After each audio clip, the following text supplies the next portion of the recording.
and gentlemen, we are just about ready to get things started. Let me see some, damn, I don't know. Let's see some leaf clovers, okay? If you can do leaf clovers in the chat, let me see the leaf clovers. Let me know you guys are ready.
We can start getting things ready. Everybody seems to be ready. All right. Let me know if you guys can hear me. Let me know if everything sounds good right now on the mic. 4 leaf clovers. I like to see it. Like to see it.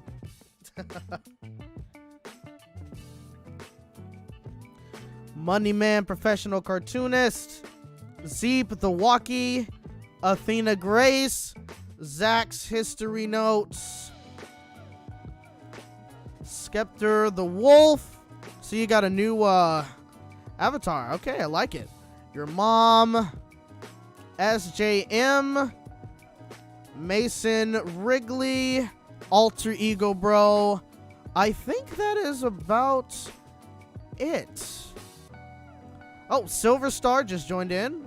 Welcome, welcome. Gold Star. All right, I think we are just about ready to get things started. Let me get on the camera right now.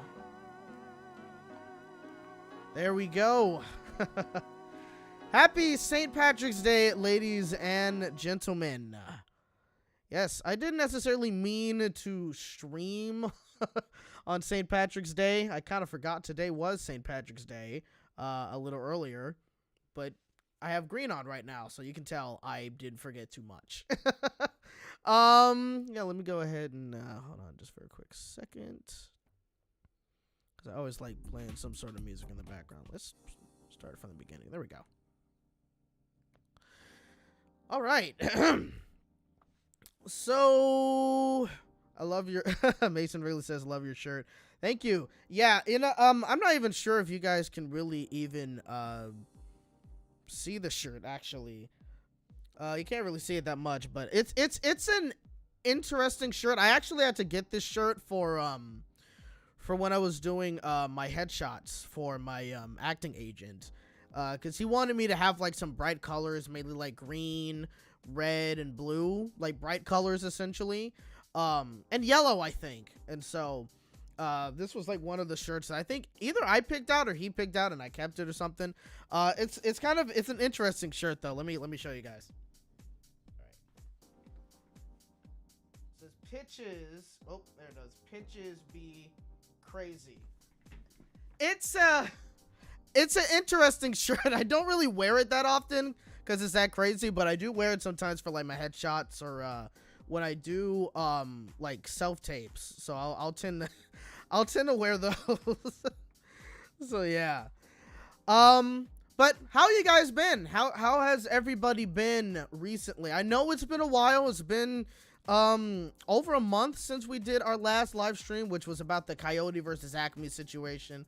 And it's been about what, another 2 weeks since I posted a video. I did not mean for that to happen. I was wanting to make a video last week, I think it was earlier last week I was gonna make a video, but stuff kind of just like ended up happening to where like I couldn't necessarily do that. And then also one of the video topics that I wanted to do, I wanted to talk about the announcement when it came to like the new Fairly Odd Parents reboot. But I kind of just figured, you know, I think what I'm gonna do with that is just wait until the show actually comes out. So instead of being like, because I think I waited a little bit too long to really make a video about like, oh hey guys, look, here's an announcement, it's having a new reboot or whatever.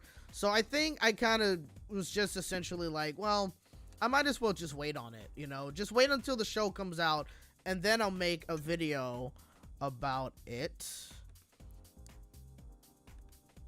How are these people even still able to get through? Like, what the hell? That is so freaking weird. Anyway, that's gone. Hold on just for a very quick second.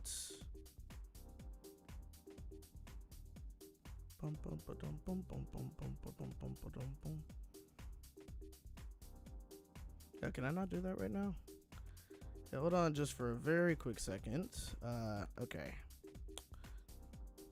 Yeah, you know what? Why not? Let's just do that. Okay.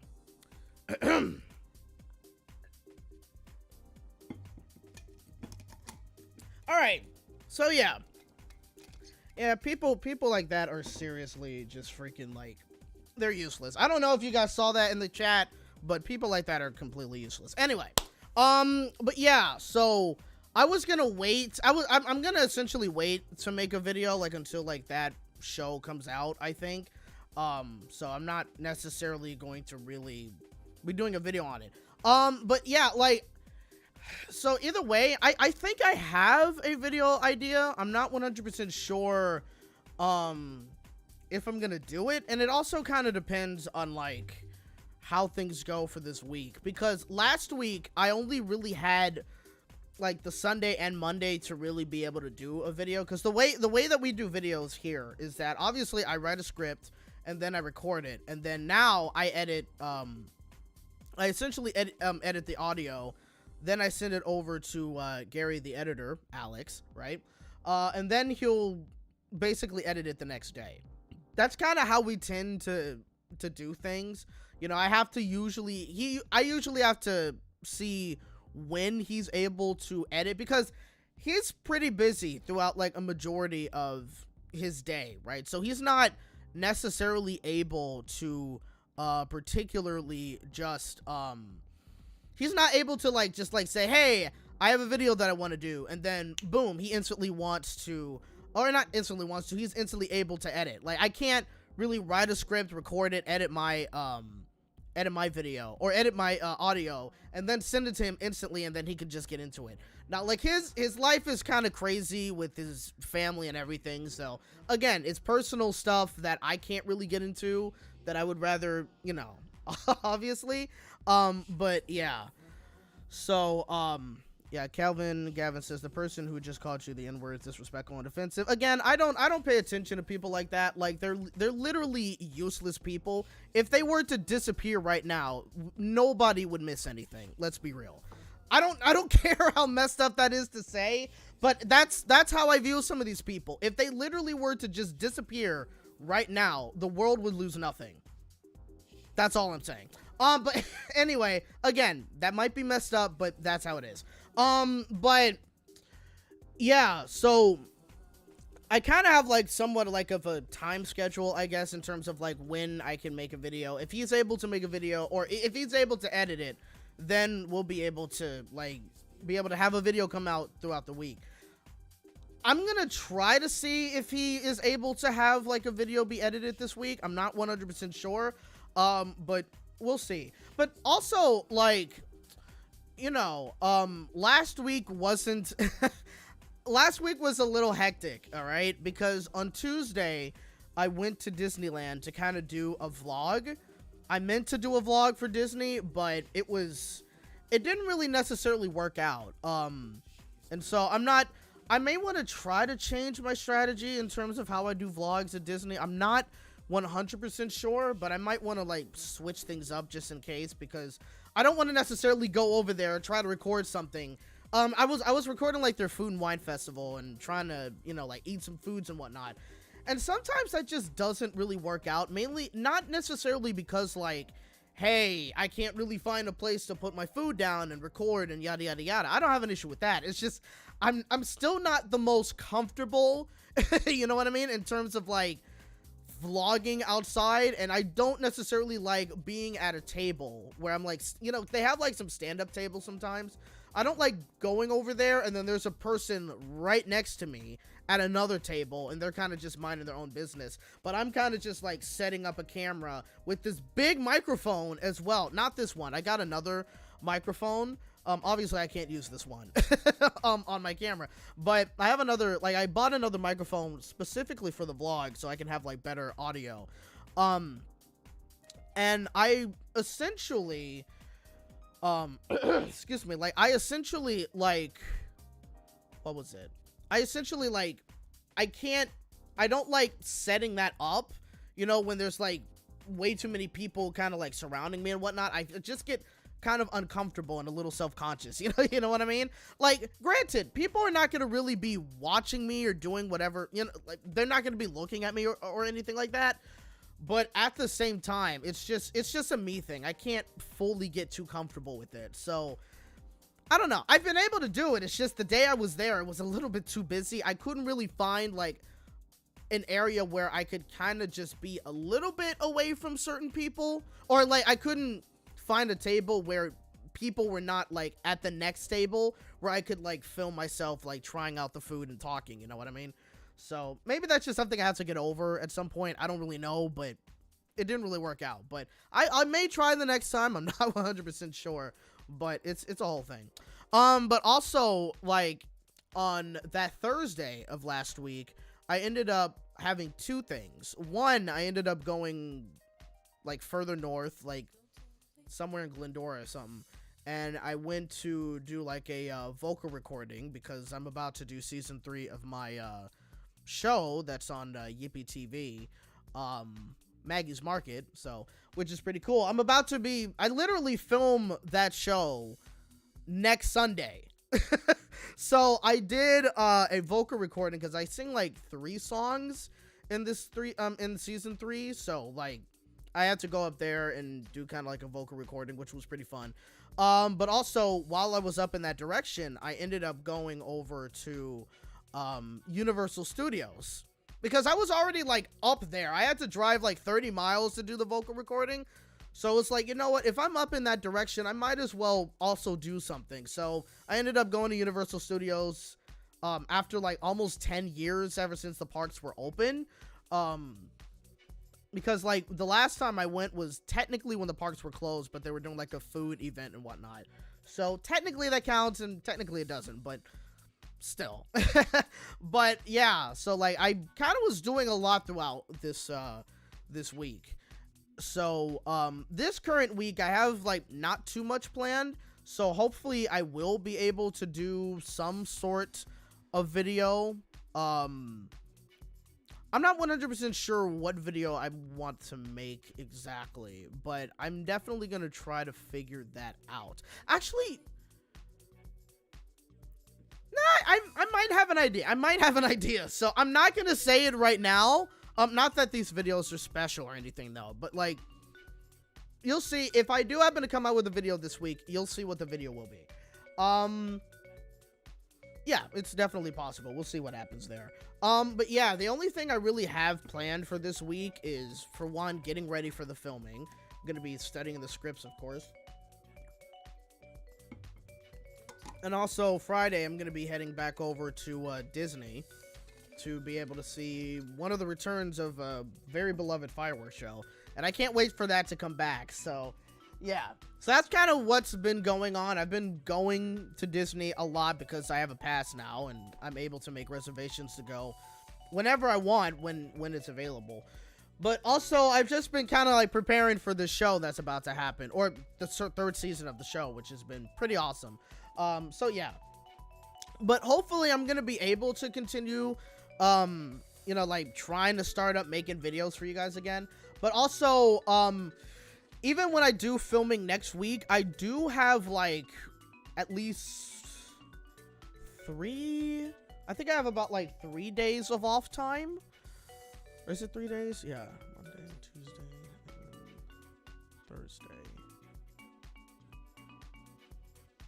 Yeah, Monday and Tuesday. Then I come back Wednesday, Thursday, and Friday. Yeah, I got like 3 days off essentially from that Sunday to Saturday. And of course, I'm not filming anything on Easter Sunday either. So yeah, so hopefully I will be able to come out with a video while I'm doing the filming as well, because I don't want to keep you guys hanging too long. That's part of why I'm doing another live stream, because I know I haven't really posted a video in too long. And so because of that, that's why, you know, I am essentially doing what I'm doing, I guess you can say. But yeah, so that's kind of been the situation essentially. But yeah, so I'm here for a live stream, maybe for about an hour, maybe an hour and a half. I'm not 100% sure, to be incredibly honest. But we will see in that regard. But yeah, I'm seeing some people saying in the chat, talking about the creator of Backyardigans, Janice Burgess. Yeah, that was 100% like a very sad like thing to hear about, hearing that she passed away. And it's crazy because like literally I think a few days ago, or like a few days before I heard about this news, or at least before the news came out, I was literally like thinking about the Backyardigans. You know what I mean? I thought about like the song Castaways. Like that's one of my favorite songs personally from the Backyardigans. And so like I was kind of just listening to that and kind of watching some clips of that episode. Of course, listening to the Backyardigans theme song, and then the International Super Spy song, and whatnot. You know what I mean? It was kind of like the nostalgia was kind of like hitting me, I guess, when it came to just those moments. I was just like literally listening to some songs and just watching a couple of clips of the show.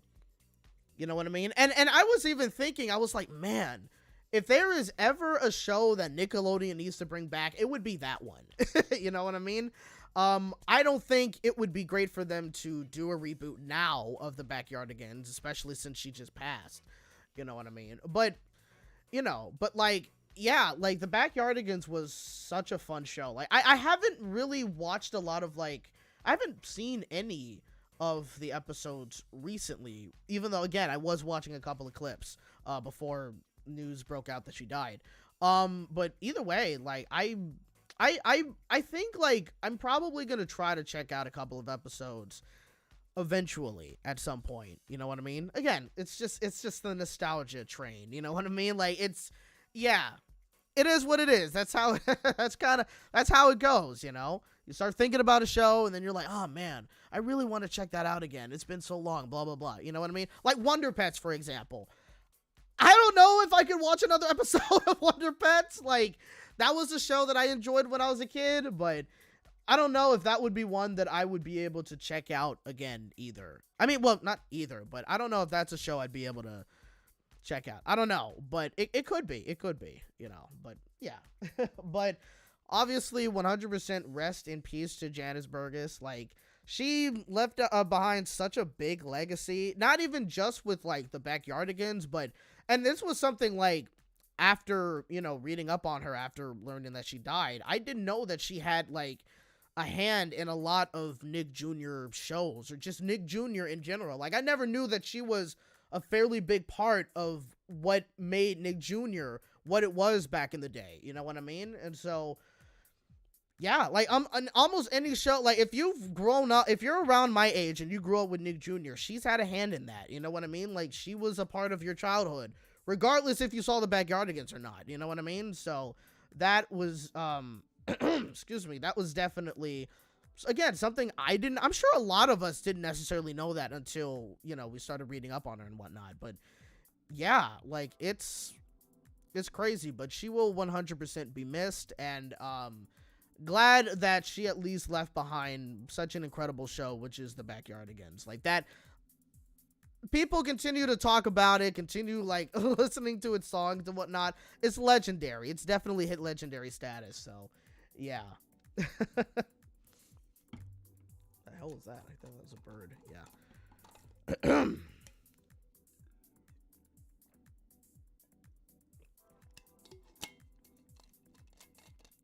Excuse me.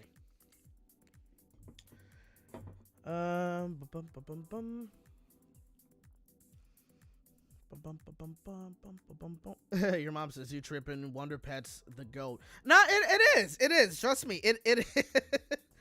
Oh man, like I'm not saying anything bad about Wonder Pets. Again, I liked it when I was a kid. It's still fairly legendary. You know what I mean? Like, who doesn't know the phone is ringing song? Like, come on.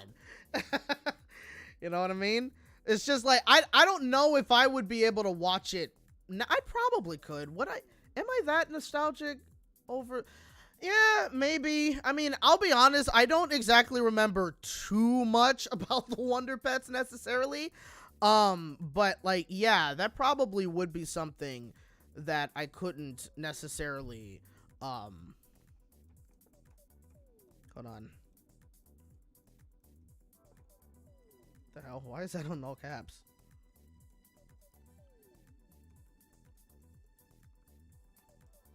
But yeah, but that, I don't know. Like, I watched it a lot when I was a kid. I don't remember how old I was, though, when that show came out. I think I was still in elementary school.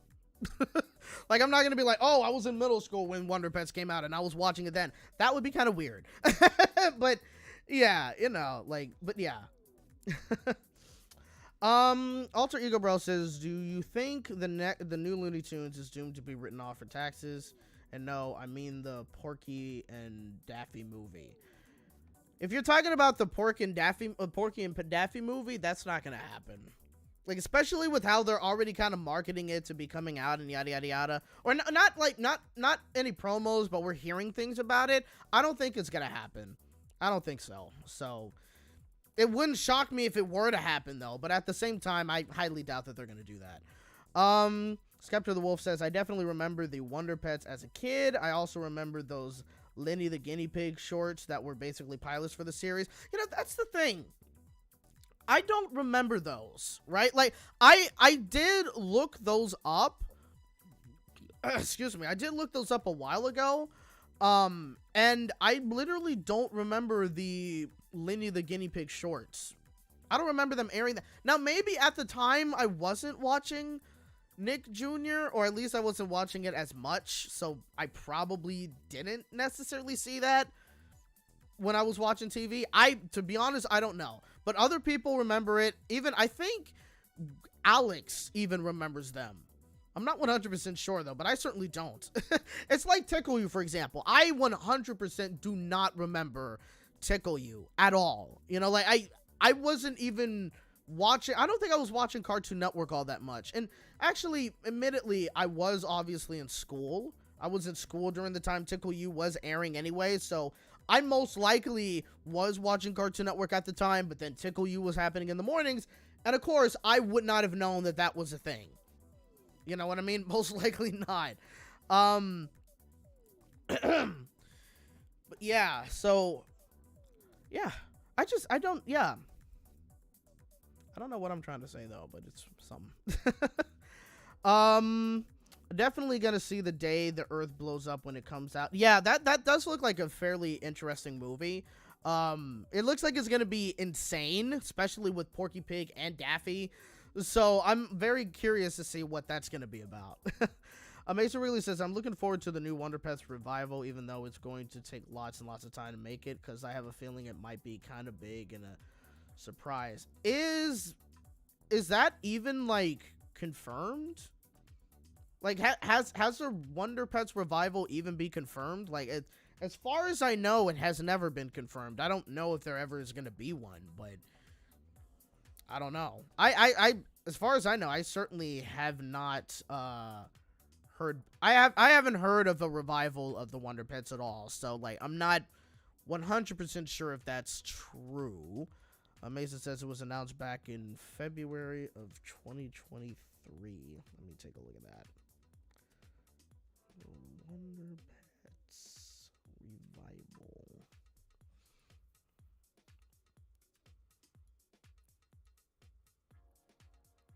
Oh, I think I know what it is. It's Paramount has trademarked a potential revival slash reboot title back in 2023 called Wonder Pets in the City, though the title is all we know for now. Okay, I think I do remember hearing about that that there was a that they did trademark Wonder Pets in the City. I think I do remember hearing something about that. We'll see if anything comes out of that, I guess, but I don't know. You never know, really. But I wouldn't necessarily say that that's confirmed that we're getting a revival.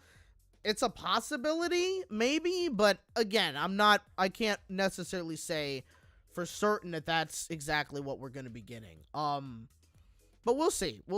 But if they did trademark something like that in 2023, then, you know, anything's possible, I guess.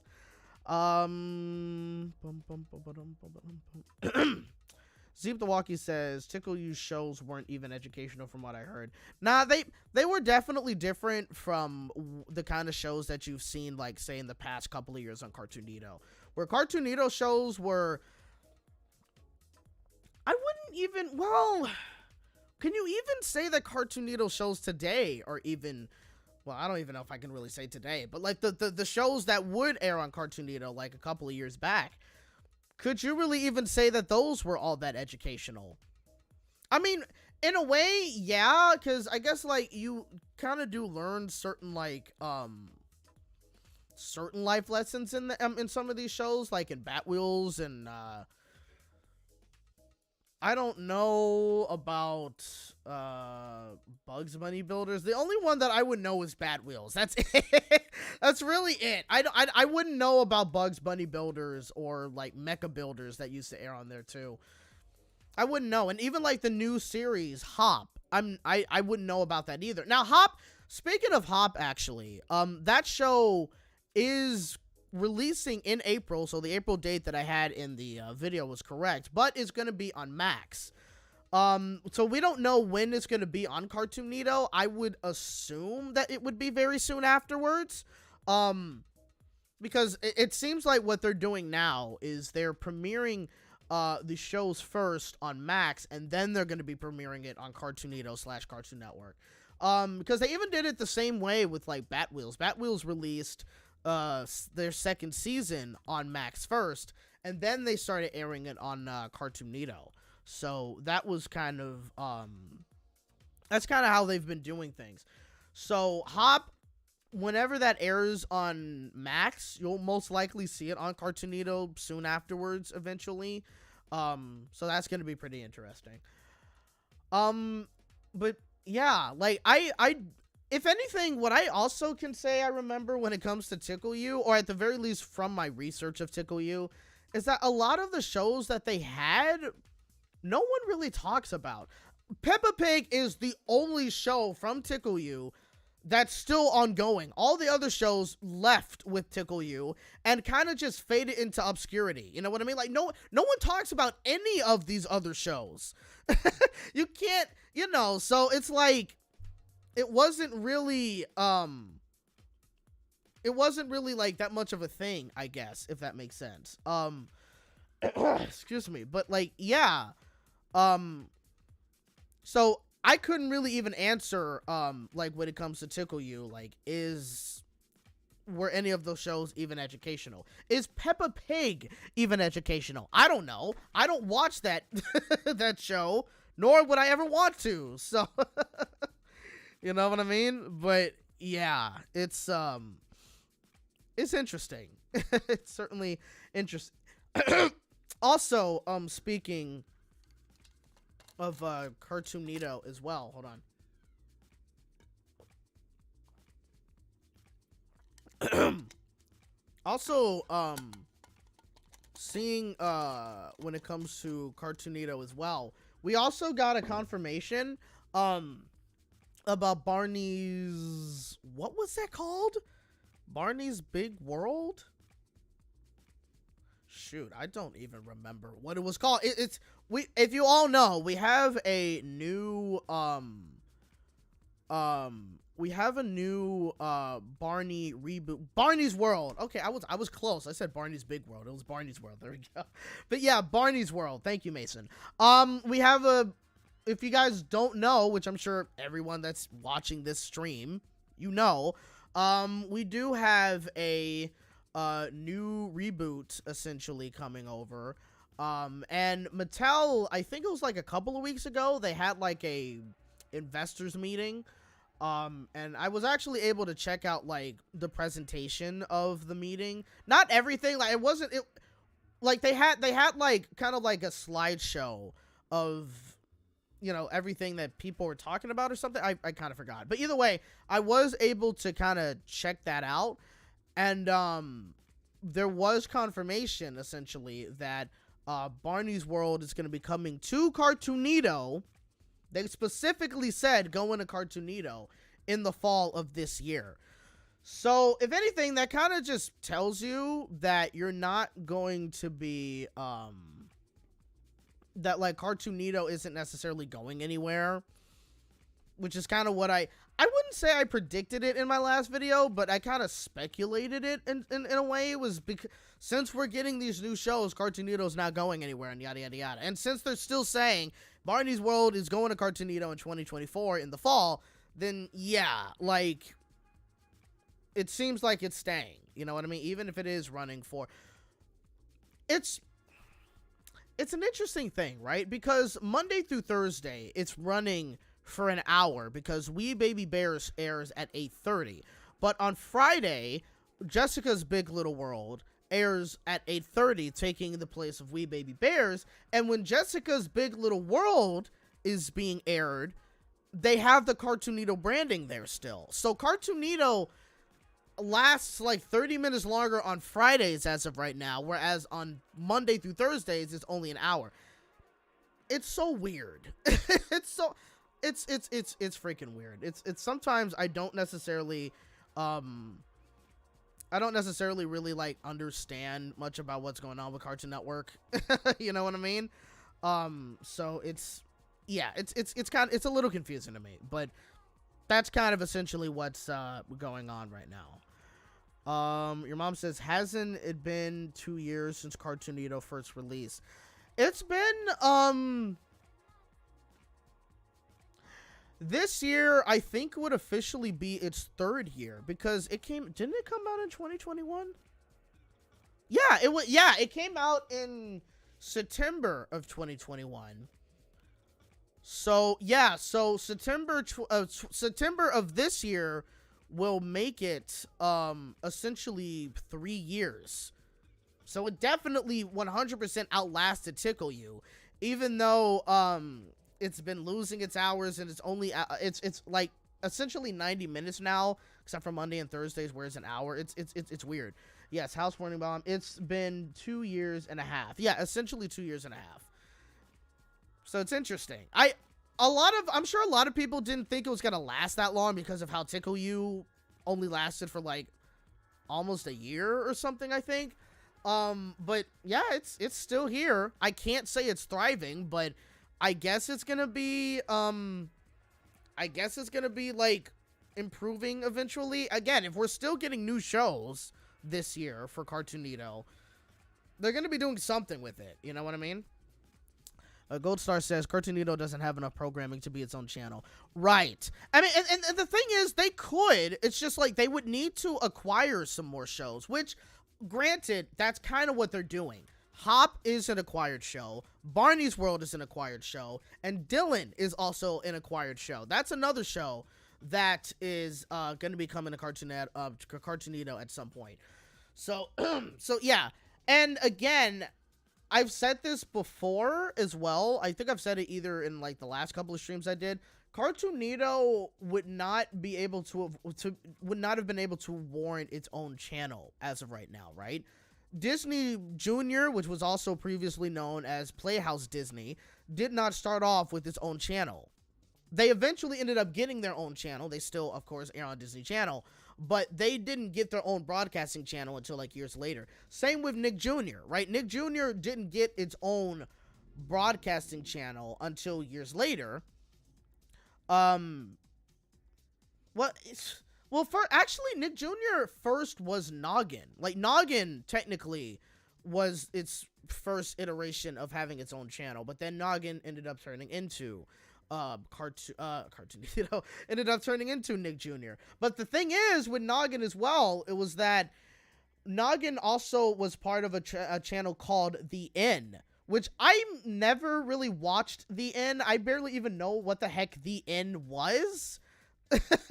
So, but it was kind of like the preschool block in the morning to The N, essentially.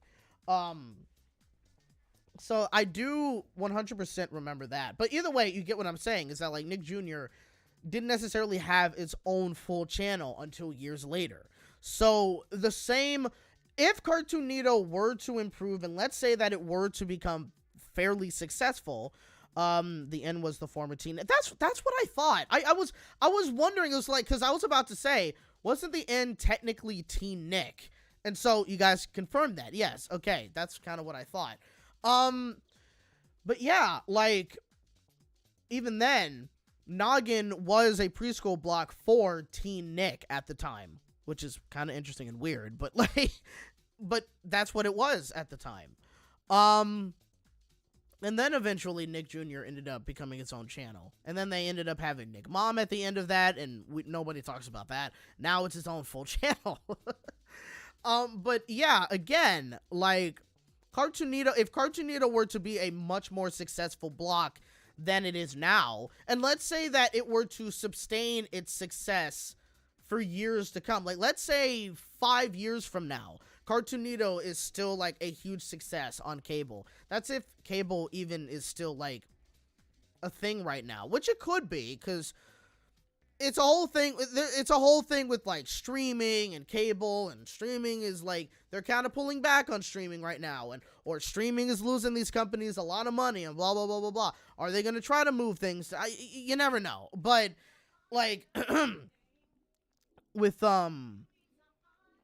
Cartoonito, like, let's say in 5 years or 6 or 7 or whatever, Cartoonito was still around on Cartoon Network and it was being very successful, you may end up eventually, and especially considering if they were to have enough airings or enough programming, you may end up seeing some sort of like broadcasting channel, like that. You may see them like spin off to have another like broadcasting channel, essentially.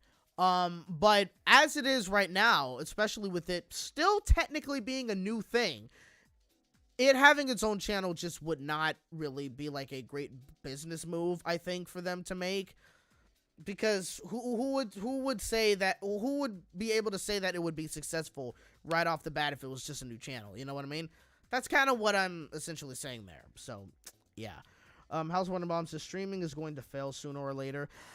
It's certainly possible. You know what I mean? I mean, again, we had the strikes last year, and that was technically done because of streaming. Mainly because of like how writers and actors were being paid on streaming shows compared to movies that would be in the theaters, or movies and TV shows that would be on television, cable TV, you know, and residuals and all that kind of stuff. And so it's a whole thing, you know what I mean? They could be very well trying to save streaming. I think you're seeing like certain moves that they're already making. They want to continue. Of course, they want to continue that being a viable business for them to try to make some money. Because now you're seeing more companies wanting to do like the password share crackdown. So people who are sharing passwords now, if you don't have an account, you can't log into anyone else's account. You have to pay and make your own account, blah, blah, blah, thus making them more money. They're also trying to have like a much cheaper package, so you would be able to watch a show or a movie, but you have to have ads on it at a much cheaper price, and all that, you know, and the ads, of course, are what's generating the money on the streaming service and whatnot. So it's a whole thing, right? So like, obviously there's things that they're doing where they're trying to, like, of course, get more money out of people, essentially, when it comes to the streaming services, especially now since the new deals, they have to pay more for the writers and pay more for the actors and pay residuals and yada, yada, yada, right? With this new deal with SAG and WGA. But, like, I don't know. Like, are these businesses still going to try to move everything towards streaming? Or, like, eventually, I guess, or are they going to kind of pull back from streaming right now? Which is what you're kind of seeing with some of these companies. Like, I know Disney's kind of canceled a lot of, like, I think, shows and movies that were meant for streaming. And also, I think they, kind of divested a lot of the billions of dollars that was going to be towards, streaming content. They're now going to be putting it into... Or I think they're just basically taking a lot of that money out. I don't know if they're really putting that money anywhere else. They could be, but I don't know. But they're now going to be taking a lot of that money that they were going to be investing in the streaming service or in content that was for the streaming. They're heavily cutting back on that now. Which makes sense because these shows were not really making the money because of the way that the system worked, you know? You didn't have ads to generate revenue, and the streaming minutes that they would always brag about, be like, oh, this show got 16 billion streaming minutes and blah, blah, blah, blah, blah, or whatever.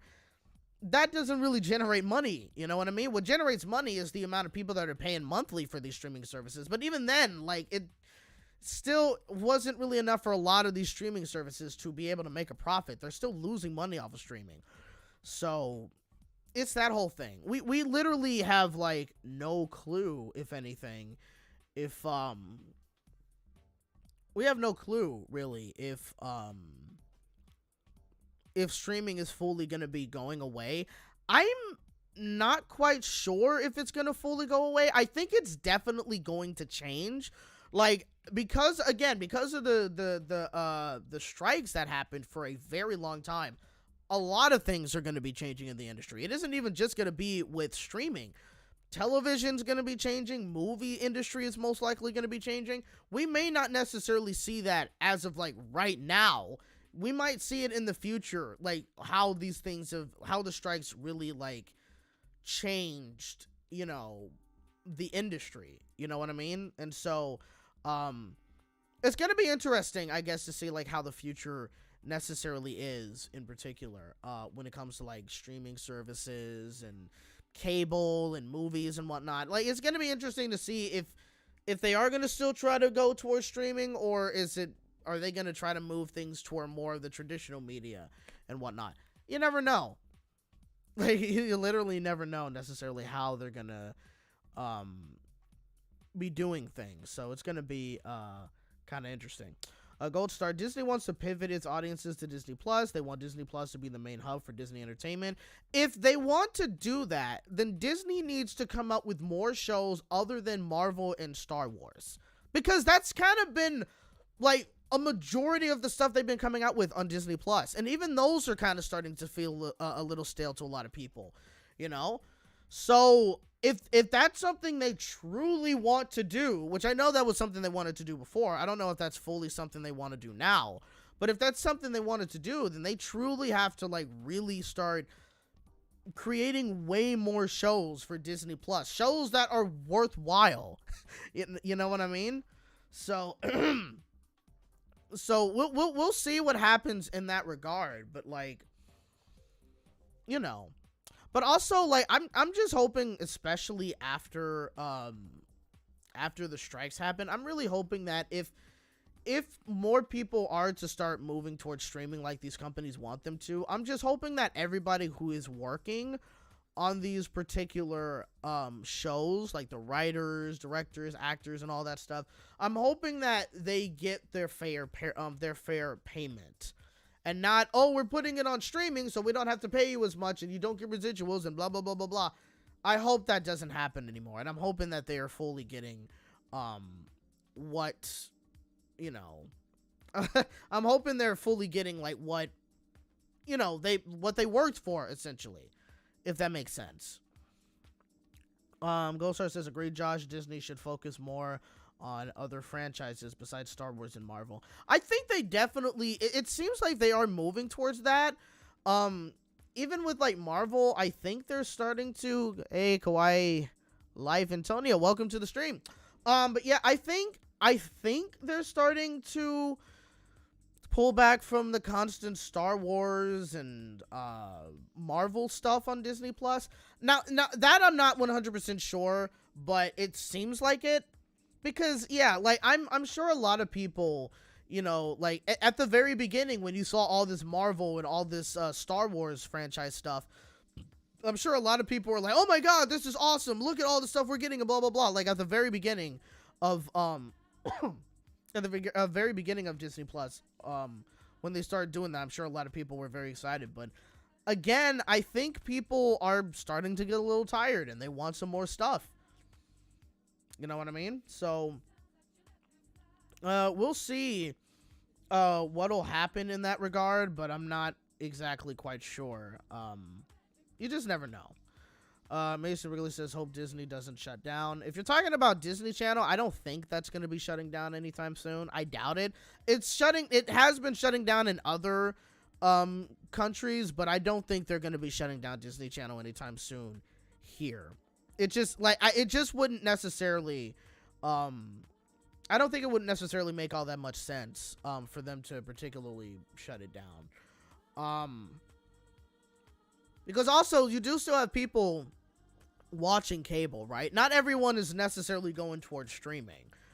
So you kind of have to keep it there. Because I'm also sure if they were to just fully get rid of like Disney Channel and all the shows that we have on Disney Channel now were to just move to Disney Plus and that's the only way you can get it, that probably wouldn't be the best idea for them to do, you know?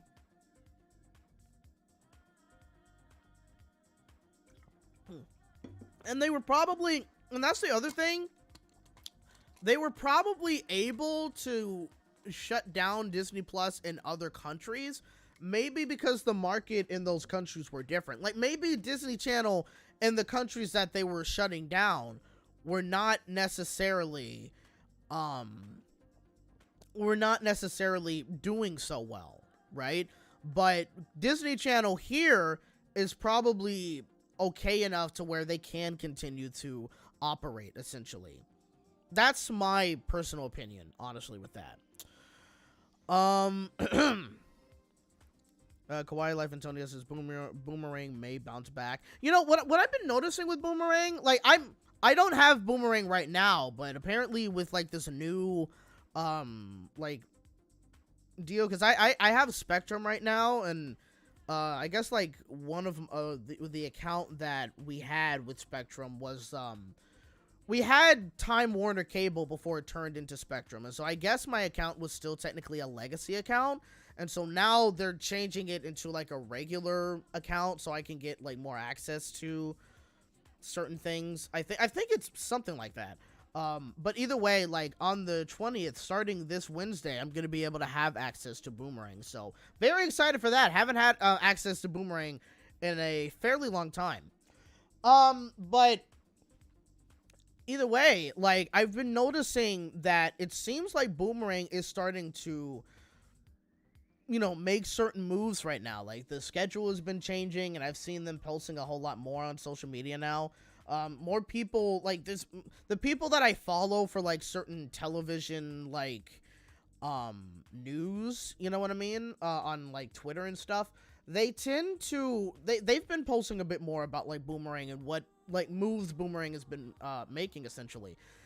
And so I think that you definitely, Boomerang probably is going to have somewhat of a resurgence, maybe. Not a big one probably, but somewhat of a resurgence. So I do think that Boomerang is probably I don't know, we'll see what happens necessarily in the future, I guess, though, but it kind of does seem like that's where things are going. Channel 4 Kids, hello, I'm back on your live stream again. Sorry I'm late though. No worries at all. We've been streaming for almost an hour, so you're not too late. I'm most likely going to be going on for another hour. So yeah. You'll also say Cartoonito America only got a few shows left right now. Yeah, the thing is, it's gonna be getting a couple of more shows throughout this year. So Cartoonito is not necessarily gonna be,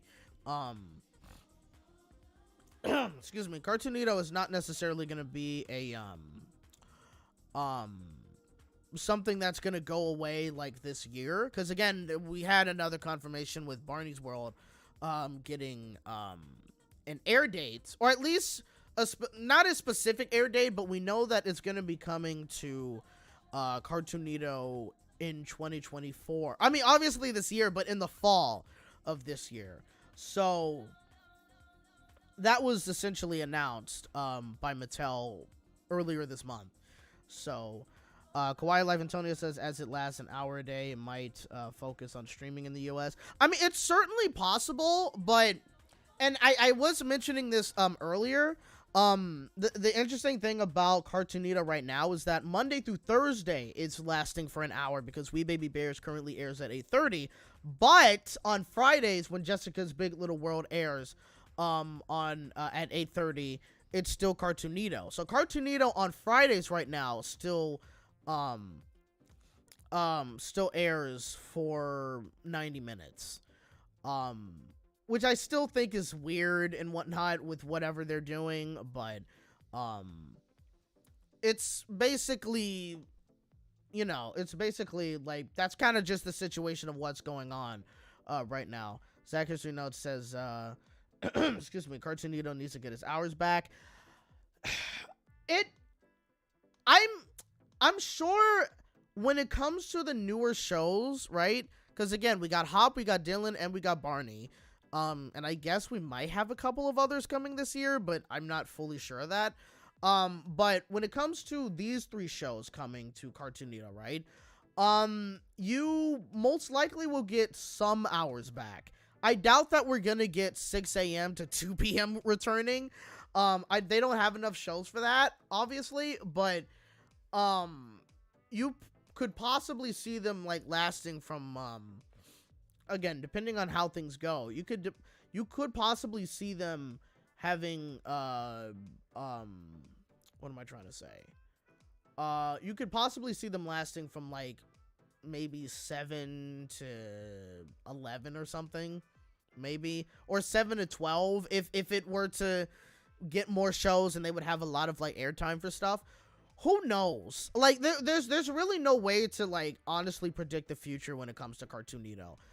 It's just gonna be interesting to see like what it's gonna be interesting to see essentially like what happens, I guess. That's kind of the most that I can really say when it comes to that. There's kind of, again, there's like, it's really hard to really know what can happen in that regard. Kawaii says they still have a pretty bright future on upcoming content. It may be possible if Cartoonito gets some more airtime back. Yeah, I think so. It's, again, you just never necessarily know what can happen. You know what I mean? Because again, like, these shows are acquired. The most that they would do right now is just to acquire like more shows.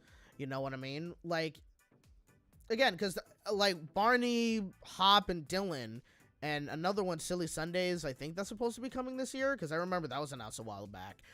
That's also another acquired show. So if they were to continue and honestly, speaking of acquired shows, like, I think that's something like Cartoon Network needs to do. Like, not even just for like Cartoonito, do it for Cartoon Network as well. You know what I mean? Even though I think, I don't know. Like, because right now, currently, Cartoon Network has We Baby Bears airing. They currently have Clarence and Apple and Onion airing as well. They also have Teen Titans Go, right? Yeah, We Baby Bears, Clarence, Apple and Onion, Teen Titans Go, Craig of the Creek, Scooby-Doo Guess Who, so that's about 6. What else do they have? Oh, yeah, I can't even think of the name. Valiant Prince Ivandoe, that's 7. Tiny Toons Luniversity, and The Amazing World of Gumball. Is there anything that I'm missing that they currently air right now on their schedule? I don't think, do they still air regular show? at like 4 o'clock on the weekdays. Do they still do that? I'm not sure. Kawaii Life Antonio says Cartoon Network's Sunday lineup is nice. Yeah, that's true. Okay, so they do still air a regular show on. So that's 10 shows right now. Wow. I definitely did not think that Cartoon Network would have that many shows right now airing at one point. That's very interesting. And yeah, their Sunday lineup, they do have Steven Universe, Adventure Time, and regular show airing at like, I think, well, I would say now, but it's 5 o'clock right now. I'm still getting used to daylight saving time right now. Like, it's 5 o'clock. It feels like it should be 3, even though right now it would be 4 if daylight saving time didn't happen. But yeah, it's crazy. So so that's, with regular show included, that's 12 shows right now that Cartoon Network currently airs. Wow. Honestly, I would have to say, for the most part, I think that's pretty good. You know what I mean? Like, I think that's pretty good in terms of like what they're airing. So yeah, so it's kind of, it's certainly, I'd say it's a better schedule than what they have had like somewhat recently. So yeah, like Cartoon Network, I'd say has improved a little bit in that. The airing on Cartoon, like in terms of like watching the channel, I don't know if I can really say the channel was particularly improved all that much. But yeah, I think it's, you know, I think for the most part, I think they're doing pretty well in terms of the schedule. Kind of just really thinking about all the stuff they're airing currently is like, yeah, I'd say it's a fairly well right now. Invincible Fight Girl might, I think Invincible Fight Girl might do well. I hope so. I've heard, like, because I know that they did an airing of the first episode, I think, at one of the conventions recently, and I've heard some people say some pretty good things about it, and so I'm definitely looking forward to it. I'm hoping Invincible Fight Girl comes sooner than later, like, hopefully sometime in the spring, or maybe sometime in the summer. I'm hoping we don't wait too long for it. But your mom says, is Checkered Past still airing on Adult Swim? Yes, it is. Now with Checkered Past, they have changed their schedule. Now Monday through Thursday, there's an hour airing of Dexter's Lab at 5, and I think they do it, and yeah, so it's an hour of Dexter's Lab, and then an hour of Courage, I believe. And then Friday, I'm not quite sure how they do Friday, because I don't necessarily see, I don't really watch, well, sometimes I'm not necessarily at the house at that time when Checkered Past is airing on Fridays. I'm usually at Disneyland now. But yeah, like, I'm not 100% sure how Checkered Past's schedule is on Friday, because I know on Fridays they used to do like basically a 2-hour airing of one particular show. Like, they would do 2-hour airings of Dexter's Lab on Fridays, or 2-hour airings of Ed and Nettie, or of Courage, or of Billy and Mandy, right? Which apparently is no longer airing on Checkered Past, which is pretty interesting. So yeah, I mean, but who knows when it comes to that. But yeah, but it's gonna, I guess it would be fairly interesting to see, like, I guess what happens with Checkered Past. I'm wondering, like, I will say it's surprising to me that they haven't necessarily rotated too many of the shows, because I know recently they added Cow and Chicken. I know they recently added that show.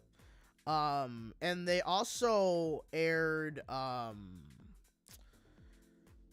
can't think of the other one. It's similar to Billy and Mandy. I think it's in the same universe and is made by the same person who creates Billy and Mandy, but I can't think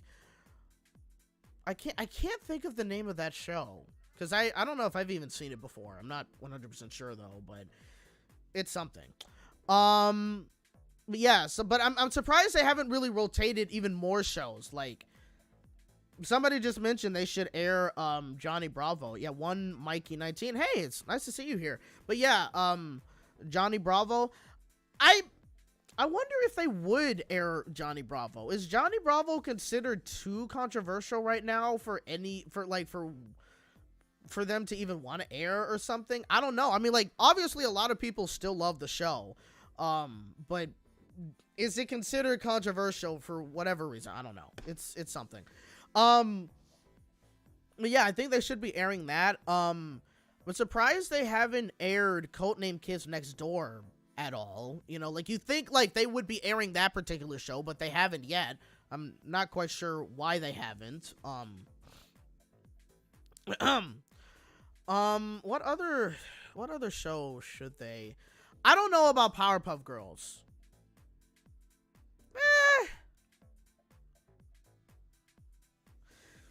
I mean, yeah, Powerpuff Girls is obviously a show that we all grew up with. You know, it's a classical Cartoon Network show. Would it fit airing on Adult Swim, though? That part I'm not 100% sure. You know? That part I'm not 100% sure on. Yeah. Again, it is surprising to me, though, that it's not particularly airing. They're not airing any more, like, new shows. Foster's Home for Imaginary Friends. Even with Foster's Home for Imaginary Friends, is that a show you could technically air on Adult Swim? I'm not even, again, not 100% sure necessarily, because at the end of the day, Checkered Past is still on Adult Swim. You know what I mean? I think if Checkered Past were to be part of Cartoon Network and not part of Adult Swim, you probably would have had more flexibility on what you'd be able to air in terms of the classical, like, Cartoon Network shows that used to air at the time, right? Like, let's say, even though this one is, I don't know, but, like, let's say even, like, say Chowder, for example.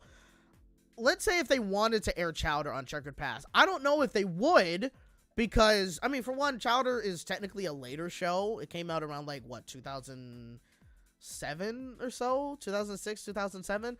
So, I don't know if it would still technically fit with Checkered Past anyway, but even if they did, would Chowder really fit airing on Adult Swim? I don't know.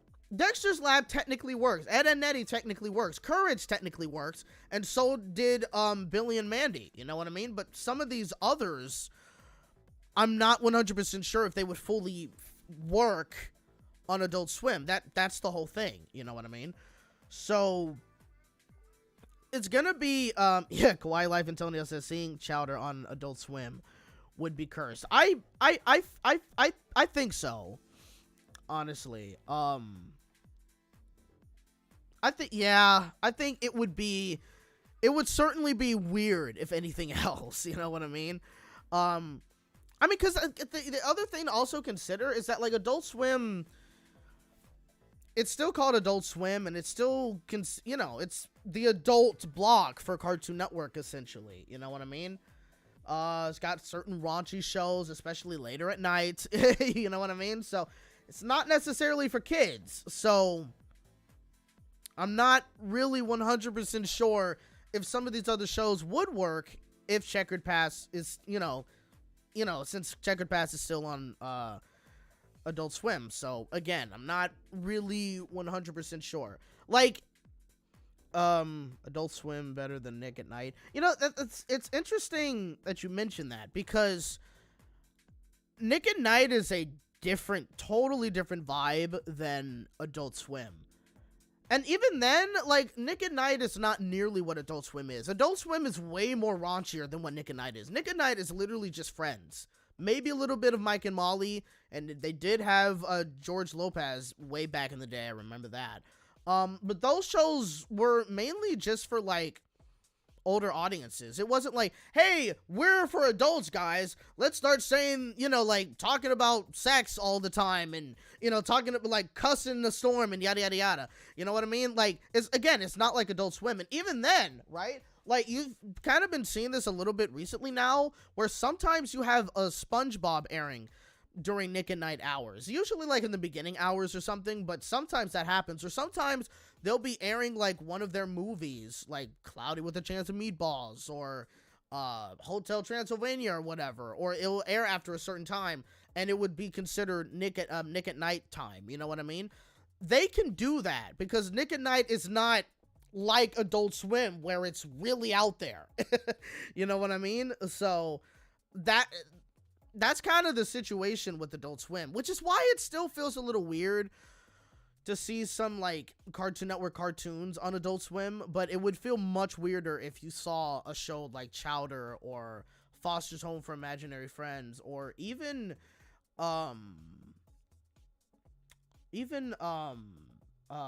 Marvelous Adventures of Flapjack. It would be kind of weird, you know what I mean, to really be seeing that airing on Checkered Past on Adult Swim. You know what I mean?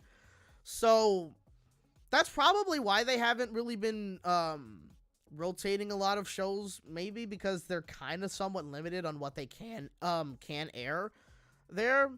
So who knows? Blue the Sabertooth Rat says, what about the original Teen Titans? I think the only reason they don't necessarily do that is because sometimes they'll decide to air the original Teen Titans on Cartoon Network because of Teen Titans Go, you know? So I'm not 100% sure if you could have Teen Titans Go also be on Checkered Past. It would make sense, but like, again, I'm not sure if they can necessarily do that because, again, sometimes they do it during Cartoon Network's hours, whether it be like very early in the morning or what have you. So it's kind of a predicament.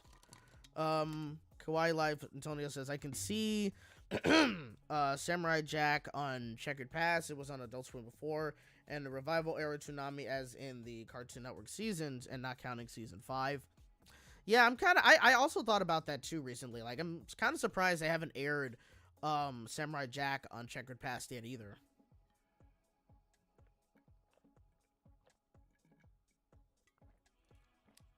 Like, that show makes a lot of sense for them to do, you know what I mean? But again, you never know, like, why they kind of make some of the decisions they do. It could be, we don't know what the behind-the-scenes stuff, you know, is when it comes to, like, you know, choosing, oh, what can we air on Checkered Past, or what kind of shows can we get to go on Checkered Past, and yada, yada, yada. You just never know. That's the most I can say, is you never know, really.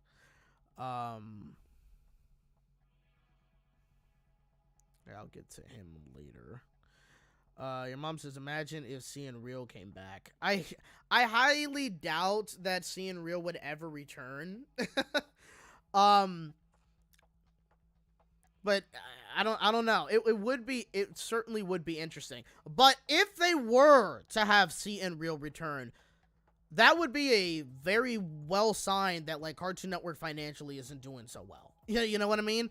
Or that they would want to put out more content, but they decided to go in the live action route. That's technically what they did with Seeing Real. You know, like, Seeing Real was a way for them to get more content, but at a cheaper price. Because, again, live action shows, especially reality shows, because a lot of those shows were reality shows, reality TV shows, right? Like, yeah, like, those are much cheaper to film and produce. And so it wouldn't, you know, it wouldn't, like, that's why they essentially had all of those shows coming. But, you know, it's because it was cheap and they could just make it. Also, it's much faster to make those shows as well. That's another thing to also, like, kind of think about as well. So it's a whole thing. Kawaii Life Antonio says Cartoon Network, Seeing Real isn't coming back. Schneider regretted on live action. It was planned to have a return on Tom Ashcombe until he left, and the content plan was supposedly scrapped, like that family mashup thing. There was one of the shows, I think it was Home Sweet Rome or something, that ended up still being a thing. It just, like, aired in another country, I think. It just didn't necessarily air here, right? Which, that was supposed to be a streaming service kind of show anyway. But yeah, they did have, Tom Ashcombe did plan a couple of live action shows, but again, that was, most of the live action shows they were wanting to produce was going to be for Max. Maybe it would have still aired on Cartoon Network at some point, I don't know, but it was most likely going to air on Max. And that was one way for them to, I guess, compete with like Nickelodeon and Disney Channel, because of the way that Disney Channel and Nickelodeon has been doing with their like live sitcom shows, or as we call it, kidcom shows. I think, again, like Cartoon Network, or at least with Tom Ashkine, he saw how successful they were, and they said, well, maybe if we were to do our own version of those shows, we might be able to also have a little bit of that success. You know what I mean? That's the whole reason why he would have possibly brought those kind of shows back. Not necessarily because he wanted live action shows to return, but because seeing how well they were doing on other channels, it's kind of like, yeah, maybe we could bring that to our channel and see how well that does or something. I don't know. Again, he wanted Cartoon Network to compete with not Adult Swim, with Disney Channel and Nickelodeon at the time. It's not necessarily something that they would be able to do now, especially not now, because Disney Channel has a lot of cartoons, a lot of fairly good cartoons right now, and Nickelodeon, has some fairly iconic shows like SpongeBob and a popular show, The Loud House, and Rock, Paper, Scissors. I don't know how well that show is doing, but I personally like Rock, Paper, Scissors. I'm surprised at how much I like the show. But they have that right now. And they also have the SpongeBob spinoffs and yada, yada, yada. Cartoon Network technically can't really compete with that. You know what I mean?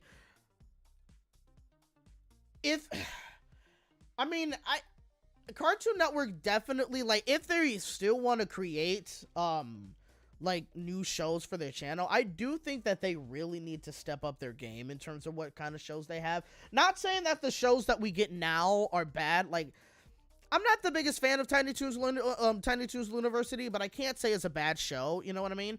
But either way, like, that show, I don't know if you could really say that Tiny Toons University really can compete with the likes of, like, Big City Greens or SpongeBob, or, I mean, obviously not SpongeBob, that's been around for a long time, or, like, even Haley's On It, or Marvel's Moon Girl, you know what I mean?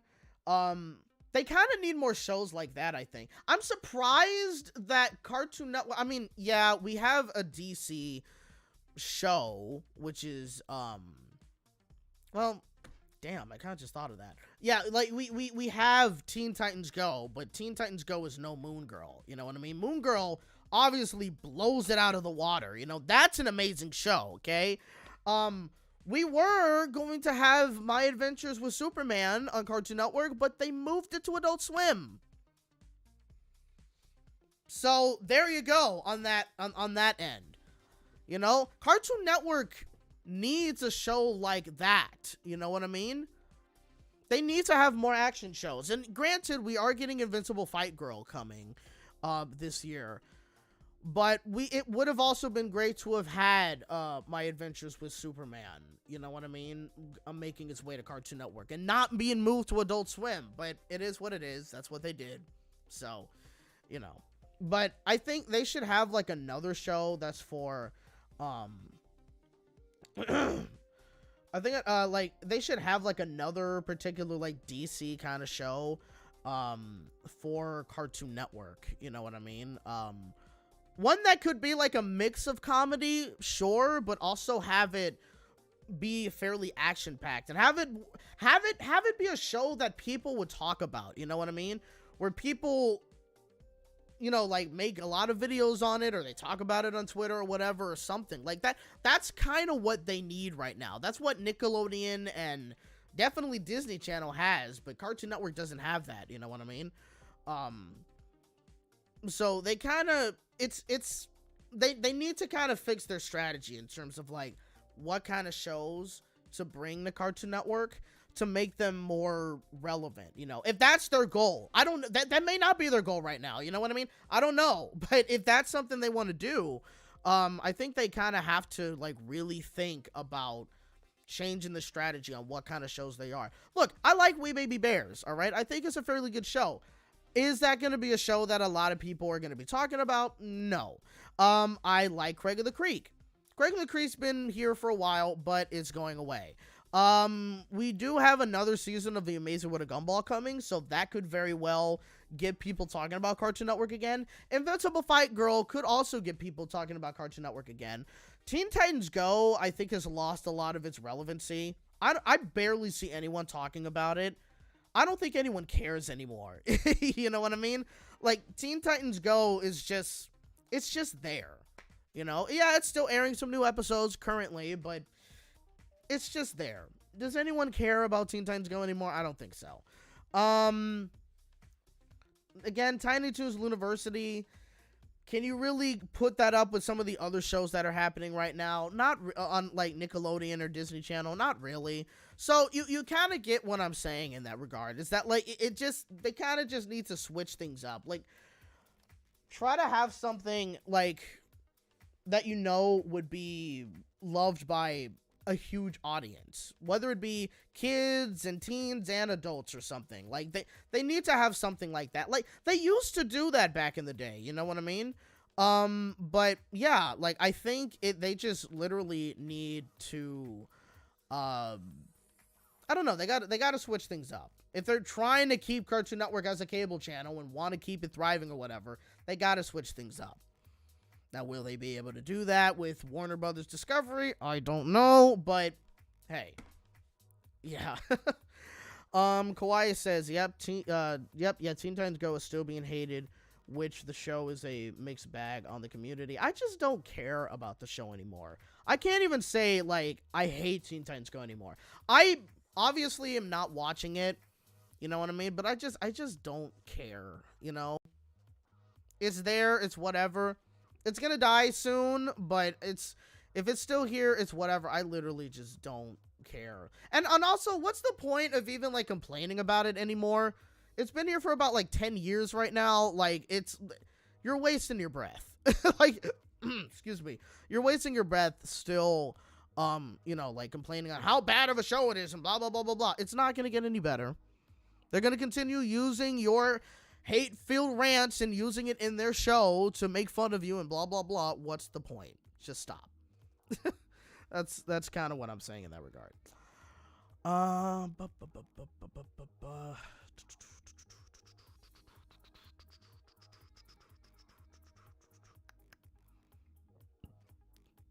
Excuse me. Mom says if you include the man-child, children still complaining about it after 10.5 years. Yeah, again, it's like, what's really the point at all? Your mom says, I know someone on Discord who's 13 who still hates Teen Titans Go, even though it's been 11 years. I mean, the kid needs to get a life already, jeez. Yeah, I mean, some people just don't necessarily know how to move on, I guess. Like, again, it's kind of pointless, at least to me. I think it's pointless to constantly be talking about it and constantly being like, oh my god, I hate the show, blah, blah, blah, blah. You know, like, I literally think it's pointless. You know what I mean? Like, yeah, I'm annoyed with it when I see it on television. I avoid it any chance I get when I see it on Cartoon Network. But even then, I don't even watch Cartoon Network all that much anymore. You know, like, it's very rare that I watch them at all. So, you know, but yeah, like, I don't know. Again, I think it's kind of just like, it's just really pointless to just constantly be talking about it. I get it, you hate it, yada yada yada, but it's like, you know, it's, yeah.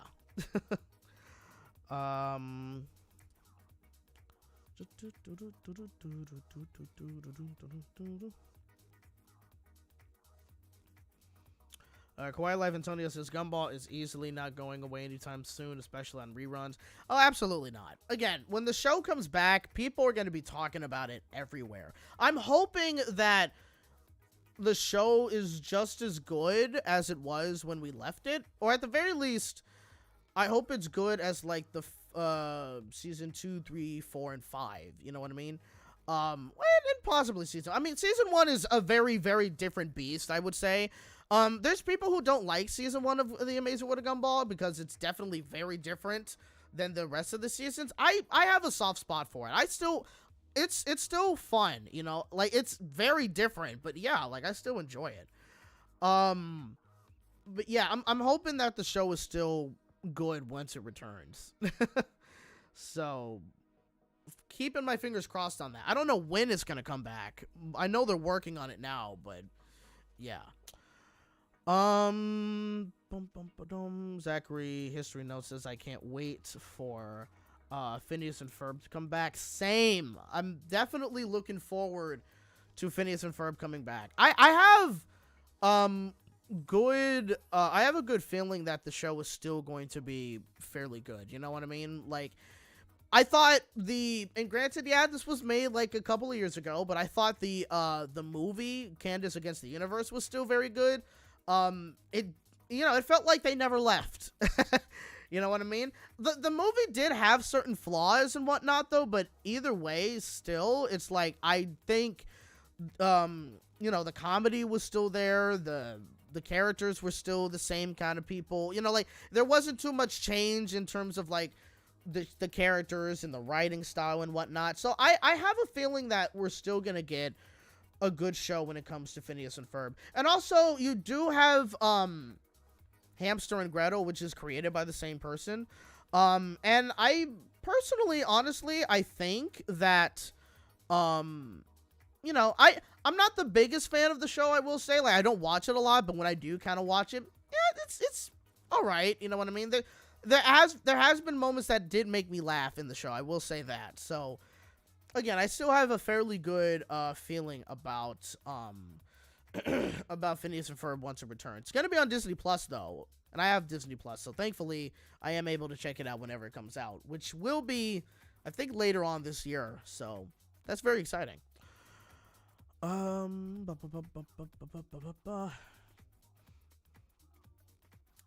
Kawaii Life Antonio says the Johnny Test reboot is surprisingly good. Yeah, I did check out that show a while ago. Obviously, I did a video on it, and yeah, it surprised me just like how well Johnny Test, the reboot of Johnny Test was. Like, it wasn't the greatest show out there or anything, but when it was obviously the original series, when it came to like the later seasons of Johnny Test, oh my god, it was freaking so bad. But the reboot definitely fixed a fair amount of it, I think. And so it was watchable. I didn't have an issue really watching that, so it's so it's kind of surprising that it was, like, again, that they made certain improvements on the show. Yeah. All right, so it's 5:30 right now. Skep Through the Wolf says, I hope the Phineas and Ferb revival doesn't become bland like the Futurama revival. Damn.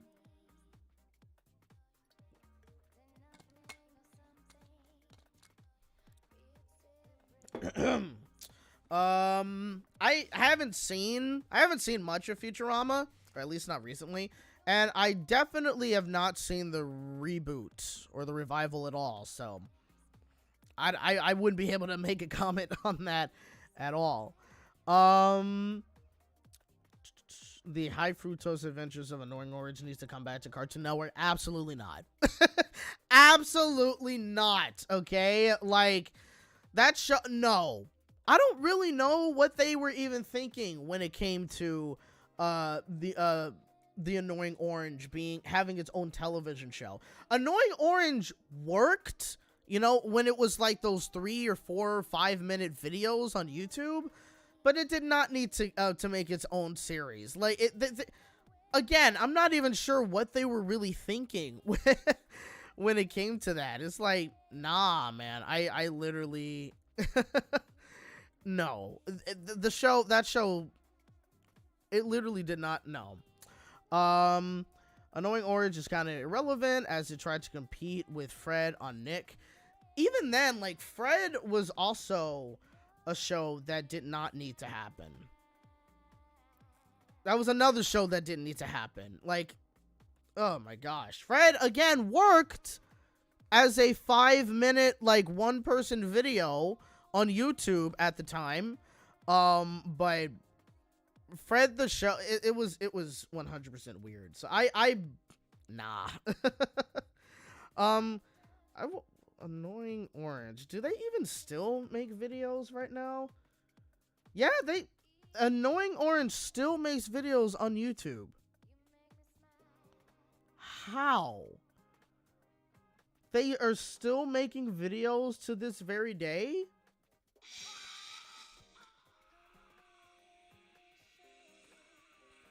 That's insane. That is literally insane. They are still making videos to this day. I mean, obviously, it's not getting the views that it used to, but they're still making... That's crazy. Annoying Orange still makes videos. I don't even know how long Annoying Orange has been making videos on YouTube. But that's literally insane to me. Like, not even kidding. I remember when there was a Fine Bro show on Nick. It did not last long. Yeah, that was stupid. Like, it was literally just the react show that you see on YouTube. Kids react to this, right? That's literally all it was on Nickelodeon. Like, why did that even need to be a television show? That makes no sense. Like, that was just incredibly freaking stupid. Like, good lord. Like, yeah, that was so dumb. Mason Wrigley says, Fred Goes Swimming was one of the popular Fred videos next to Fred Goes grocery shopping. Yeah, it was. It certainly, I remember that video. I think one of my favorite ones was when Fred got detention. I think that was the first one I ever saw when I was a kid. And so that one kind of, I remember that one pretty vividly. Skeptor Wolf says, Annoying Orange has been around since October 9th, 2009. What the? Again, how are they still making videos right now? Like, that's crazy. Like, that's, honest to God, that's crazy. I mean, literally nobody talks about Annoying Orange anymore. It doesn't really exist in relevancy anymore. You know what I mean? I mean, it's still there, but like, damn, like that's something. I mean, again, they're not getting the views they used to, but still, just the fact that like they're still making videos today, and it seems like it's a daily video upload, like that's crazy. Obviously, they're still getting like revenue from it. They're still making a living off of it, I guess, you know, so, you know, they're still able to do it. I again, I still find that to be kind of crazy, but hey, the early years of YouTube were interesting. Yes, they were. I would say that the early years of YouTube was definitely a whole lot more fun than what you see on YouTube right now. Like, or especially like the viral videos that videos that used to be viral back then, definitely way more than the kind of viral videos you get today. Because like a lot of YouTube videos right now are literally just clones of Mr. Beast. You know what I mean? Where you have all of these people doing these crazy, insane, nutso like challenges. All of them kind of have the same like personality.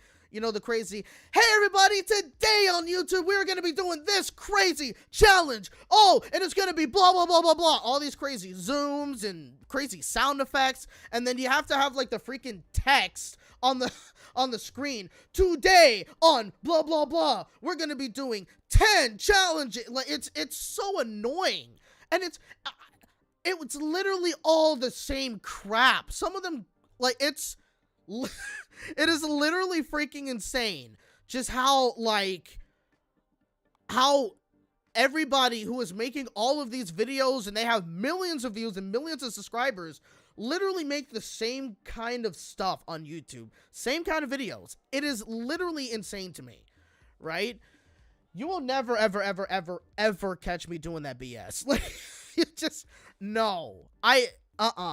It's like they're not even real people. If I'm watching anybody on YouTube, right? Like, they have to have some sort of realism. In a sense, and when I say that, I don't necessarily mean that they have to be 100% real, because like even when I do like these like when I do videos, you know, like I'm not 100% being myself, in the sense of like I do kind of crank up a little bit of the silliness. You know what, actually that's kind of debatable. that's debatable, but like obviously I put on like some sort of, let's put it this way, I put on like a slight character version of myself, just slight, you know, when I make certain videos, but really not by much, you know. Or when it comes to, say, like, say certain people who do like vlogs or whatever, you know, like, that's kind of why I like theme park vlogging, is because like when I see people doing like vlogs there, they're actually real. They tend to be real. They don't necessarily, or at least the ones that I watch. The ones that I watch are more grounded. And I think that's probably a better word to say, is that I watch more people who are grounded. You know what I mean? Not people who are literally just like incredibly loud and they're speaking very fast and they're doing all this stuff. Like, no, you know what I mean? But yeah, like, it's kind of crazy. Like, that's the kind of stuff that's very popular on YouTube nowadays. Back then, it was definitely crazy videos and whatnot, though, but, like, at least they were fun. They were different. You know what I mean? Now it's just, hey, let's do these crazy challenges where we're gonna mix this with that, and we're gonna see what happens. You know what I mean? Like, it's literally, it's crazy to me. Yeah, like, it's so freaking weird. Okay, I don't know what the heck you're doing, buddy. Your stuff is, I'm gonna have to put you in a timeout. Like, whatever you're doing, please stop. And if you do that again, I'm just gonna have to, like, legitimately, like, no spam in the chat, especially if you're doing that weird, like, keyboard mash stuff.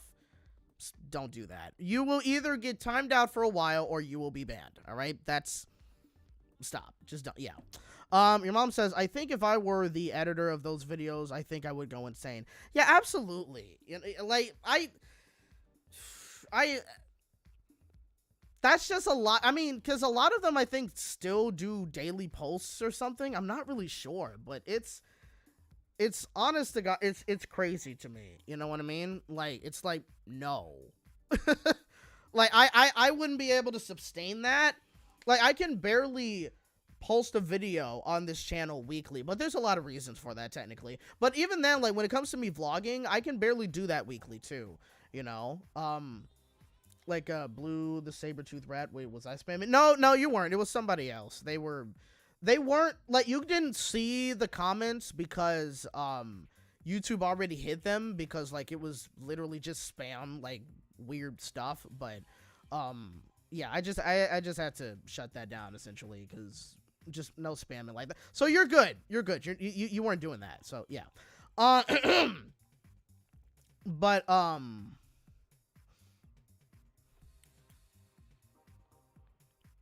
yeah, what were we talking about again? Yeah, oh yeah, they're just doing, like, all those kind of videos and stuff. Yeah, like, I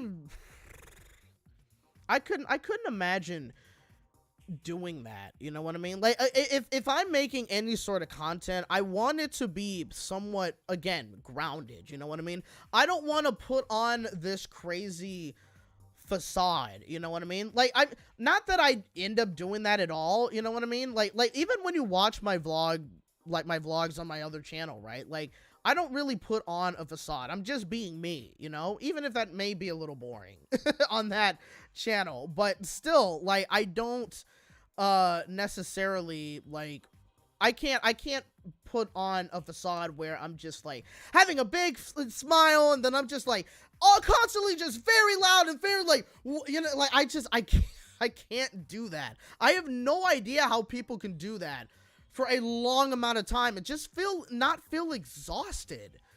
You know what I mean? Like, it's literally just crazy. And I feel like with those kind of videos, I would feel like you would get burnt out way more. You know what I mean? Maybe you don't. I don't know. But I feel like you would get burnt out way more doing that kind of stuff. So, yeah. Nowadays, kids got skibbity toilet. I don't understand the fascination with skibbity toilet. Maybe it's because in 2 years I'm gonna be 30 years old. I dreading that. But oh my god, I am so dreading that. Oh, like I literally turned 28 in a few months. But yeah, like I don't understand Skibbity Toilet. I literally do not understand the fascination with that. It's so weird. It is so weird. I don't get it. It's strange.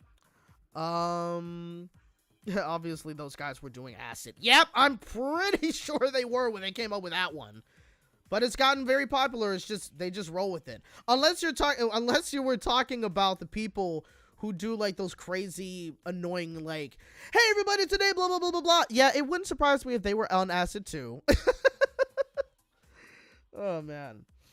What was it that I wanted to? Oh yeah. Just wanted to check something. Let's see if there was any updates just yet. Oh, okay. All right, cool.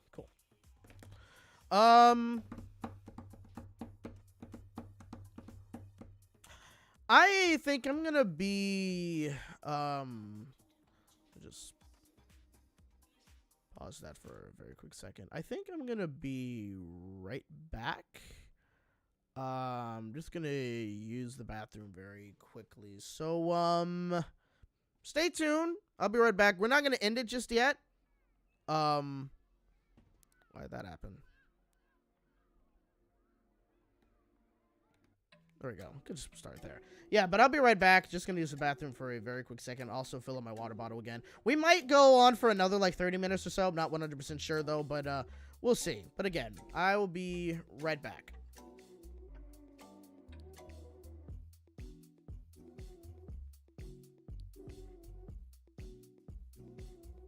Oh no.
All right, check.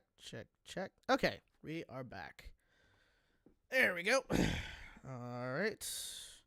Again, so I think we're gonna go on for maybe another 5 minutes. No, I think we're gonna go on for another roughly 30 minutes or so. And then we're gonna call it a day. Okay, there we go. I'm trying to get the chat back up. Okay.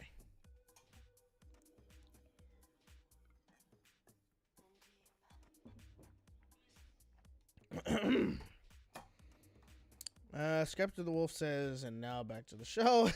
Yep, we're back. Kawhi Live Antonio says, thoughts on the KCAs this year? Yeah, I'm surprised that the KCAs are in the summer this year. Because usually it would be around this time that they would be happening. They usually happen in March. So it is interesting that they're doing it in the summer. Does it make more sense to do it in the summer? Maybe, I guess. I don't know. I don't think it really makes that much of a difference at the end of the day. But either way, I do think that when it comes to, I think like some people gave a couple of reasons as to why they, or wasn't an official reason? I forgot. I think one of the reasons was it had something to do with SpongeBob's 25th anniversary. Excuse me. So they wanted to celebrate that essentially, and I'm guessing that is partially why you're seeing it being moved to the summer of this year. So and I think they're supposed to be doing it in July. So I guess they're gonna be doing it roughly around the time that SpongeBob literally first aired, which was in July. I believe it was July 7th was the first date, or was it SpongeBob first aired July 17th. Yeah, I was gonna say July 17th. Yeah, I knew there was a 7. But yeah, July 17th, 1999 was when SpongeBob first aired on Nickelodeon. So I'm assuming that they're gonna be doing it around the time that it first aired. So I'm not 100% sure when it comes to that. So you never know. We'll see in that regard, I guess. But yeah, it's certainly interesting. But who knows? Kawhi Live Antonio says it does make sense for SpongeBob turning 25, and a sneak peek aired after the KCAs on its pilot. I don't know if I even knew that. SpongeBob always wins the KCAs. Why? Because it's rigged. That's literally the only... Look, when you have an award show where the favorite voted kids show was Fairly Odd Parents, Fairly Odder, and that won, you can't tell me that the KCAs ain't rigged. You can't tell me that they're not rigged, okay?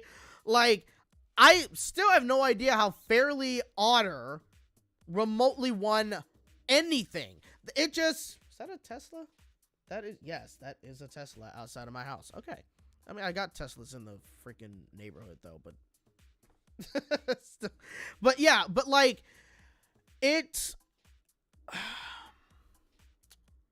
It just... I Fairly Odder winning anything. Like, it did not deserve to win anything. Like, seriously. So, yeah, that, to me, kind of confirms to me that the KCAs are rigged. So that's why SpongeBob wins all the time. There's better shows out there. There's better cartoons out there. But they continue to just always, they continue to always have SpongeBob win. I don't necessarily understand it. I don't get it. But that's just what they do. It's weird, and it's like, okay, sure, fine, whatever. Which is why anytime I talk about the KCAs, and when it comes to, like the favorite cartoons, I literally don't care. I literally don't care, because your mom says except for 2008 where Avatar won. Yeah, but that was literally the only time that another show besides SpongeBob has won. And it hasn't happened since, you know? And again, I don't think it ever is going to happen at this point, just with the way things are. You know, it would be great. It would 100% be great if it does, but I just don't think it's going to. And also, let's be serious. If they're going to be airing the KCAs later on this year because of the 25th anniversary of SpongeBob, then that's already a surefire. It's already a surefire win. It's kind of obvious that it's going to be a surefire win. That SpongeBob, because that's just the kind of stuff that they do. You know, usually when a KCA host is, say, nominated for something, they tend to win. That's what I've also been noticing recently, too. That's just what happens, you know? So, but at the same time, this is a Kids' Choice Awards, and it's an award show for children. So I think it's just bound that something like that is just going to happen. You know what I mean? It's not like the Oscars. It's not like the Grammys. You know what I mean? It's an award show for kids. So it's, of course they're going to do stuff like that. So yeah. Again, at least that's how I see it. I could be wrong, but that's how I see it.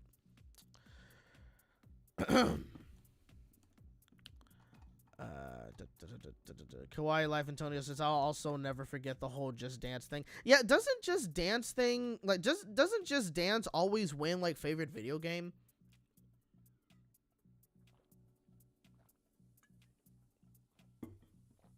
Or at least it tends to. It's the same with, like, favorite contest show or favorite reality show or something. Like, it is usually almost always... hold on. Your mom, we do not talk about Nick Studio 10 here, okay? Nick Studio 10 doesn't exist, okay? We don't talk about Nick Studio 10 here. Oh, God. That was a very... Nick Studio 10 was awful. That's the only thing I'm going to say about that. Either way, going back to it, usually I think it's like when it comes to, like, favorite reality contestant show or just reality show or whatever... America's Got Talent always wins. Always wins. And I don't pay attention to America's Got Talent anymore. I used to watch it a lot with my mom, but it's just like, you know, like, America's Got Talent, not only has it gotten just so sappy now with everybody having a very sad sob story, you know what I mean? And of course, everybody that has a sob story, they have good talent and they go through and they get the golden buzzer and blah, blah, blah, blah, blah. Like, you know what I mean? All the freaking time. It's so annoying. And another thing that gets annoying, and this may be a little ironic coming from me because I am also a singer, it is so annoying that a lot of times when it comes to AGT, a lot of the finalists are always singers. Always singers. It's like, why is it all, like, if I wanted to see a singing competition, I would watch American Idol, or I'd watch The Masked Singer or something, right? If I'm watching America's Got Talent, I want to see people with different talents other than singing. You know what I mean? It's like, it's just so, it's just so annoying. Housewarming bomb. When I was a toddler, I lost both of my legs. Right. I lost both of my legs and I was just very depressed. I never thought I'd walk again. But I got, but, the thing that really kept me going was singing. And so I'm just here because singing is my passion and, blah, blah, blah. Like, it's kind of, and look, I'm not trying to say anything about these people's stories or anything like that. Like, I wouldn't do that personally. I myself have a not so great story. You know what I mean? Would I ever want to use that to get through to a contest? I personally wouldn't want to. That would be fairly disrespectful to her. I just wouldn't. At least to me, I would feel like it would be disrespectful to her. Like, I wouldn't want to use, her passing, to try to get to advance into anything. Like, that just wouldn't be personally, I wouldn't want to do that. Like, I would maybe mention it, but I wouldn't want it to be like, oh, that's the big story I'm talking about. And then they would have me sitting on the steps outside of the theater, kind of just looking outwardly to the sky. And you just have like that slow motion of me just looking up, and you have like the sun kind of just going through like like just kind of beaming on my face, and you have like the camera slowly kind of panning and whatnot. You know what I mean? Like it's they do that all the time. It's like, all the freaking time. It's bizarre. But yeah, you know. So again, as I said, I'm not someone who is trying to say anything about these people that have these sad stories on like AGT or even American Idol or any of these comedy shows, any of these like reality shows where they're trying to show off their talent or whatever. Like, I'm definitely not doing any of that. I mean, you know, it's just, I'm just pointing out that with a lot of these shows, that's kind of just what when you see so much, you know what I mean? Like, when you just see so much of it, it does kind of feel a little bit like, it is a little bit too much to see, you know, everybody always kind of having the same, like, type of sad story, or just everybody that goes through to the finals has a sob story. They were depressed. They lost somebody. They this. They blah, blah, blah. You know what I mean? I wouldn't want to use the fact that I lost somebody very near and dear to me. You know what I mean? In a show like that. If I were to ever be on AGT, or if I were to ever be on American Idol or The Voice, whatever, I don't think I would want to use that to tug at people's heartstrings, and, you know, I just wouldn't do that. That's just me personally. Again, not saying anything about the other people who are doing that, right? Not saying that, like, because at the end of the day, it could be the producers that are telling them, hey, do you have a really, really sad story? If you do, I want you to go out there and tell the judges your very, very sad, depressing story. That's going to be great television. That could be the producers doing. You never know, right? But yeah, sometimes it just feels like it's too much. I miss the days where we kind of, not focused, but we had a lot more, like, we gave more attention to, like, the bad auditions on AGT and American Idol. You know what I mean? You don't see that as often anymore. Because as good as the good auditions are, you know what I mean? At the same time, the very bad auditions are sometimes enjoyable to watch, right? Like, it's enjoyable to watch because it can be cringy, but it could be just how bad they are, and just seeing, like, the judges' reactions. You know what I mean? Like, sometimes those are often the most, like, really entertaining parts of these shows. And I wish they would focus more on those again. And not just on the good ones. I get why they do it, but, like, still. So that's just me personally. There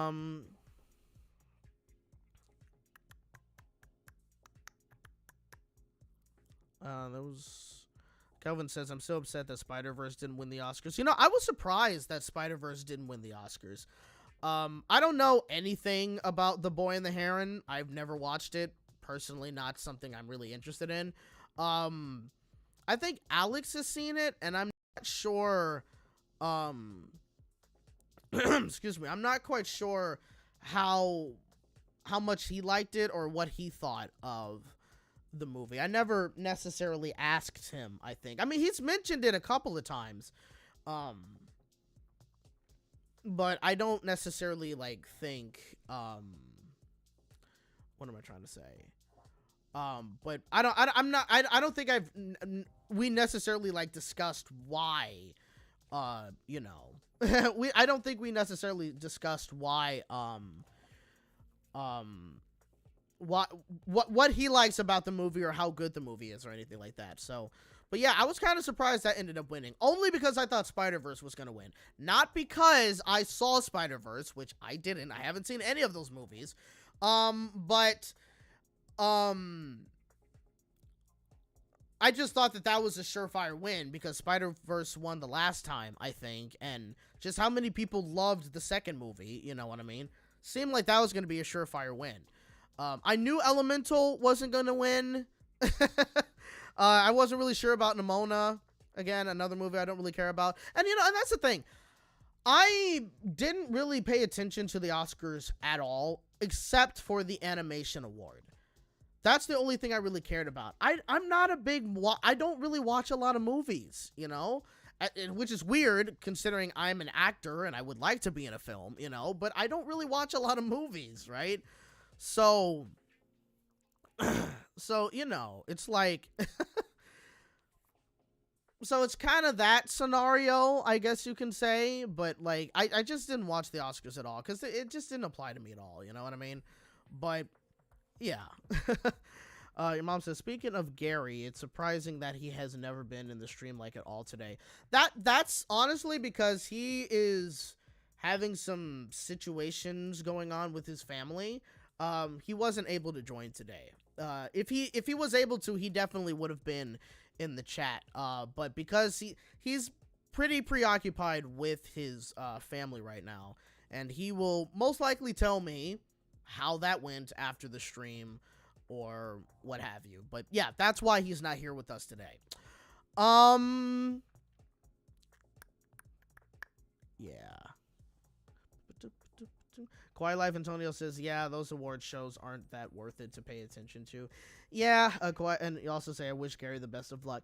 Yeah, it's, again, I'm not going to get into it, and, you know, it's personal and stuff. It's just, it's not the greatest of situations for him. Like, he, you know, sometimes he can be incredibly, like, stressed and, you know, frazzled and whatnot. That's the most I can really say, you know what I mean? It's, yeah, we tend to talk about it a lot, you know what I mean? But yeah, it's a whole thing. But yeah, like with the only award show I really technically kind of paid attention to all that much, with the only, like, I think it was the Grammys. That was the only one I really paid attention to. And it wasn't even because, like, I listen to a lot of music. I do listen to music, but not a lot of music that would definitely be seen on the at the Grammys or anything. But I guess it was just more so that I did enjoy, like, watching some of the performances. Like, at the very least, that's something I can say about the Grammys, is that it's entertaining in that way, that you do get to see a lot of, like, singers perform, you know? So because of that entertainment value, that to me is kind of, you know, that to me is essentially kind of like something that makes me, like, watch the Grammys and whatnot. And then again, there's some music that I listen to that got nominated and won that I'm a fan of, you know what I mean? So that's kind of the only one that I technically care about. The only awards, yeah. The only awards I'm also only invested in is the Annie Awards. I never watched the Annie Awards. I don't even know where you would check out the Annie Awards, you know? So maybe next year I have to check out the Annie Awards eventually.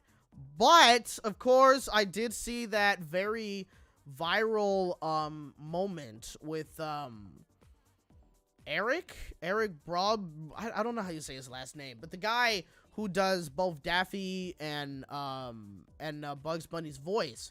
And that was definitely very cool what he did, you know, like kind of did like a back and forth between Daffy and Bugs, and then mentioned Wile E. Coyote, and Daffy saying, release Coyote versus Acme. Like, that was pretty freaking cool. He is the GOAT for that, okay?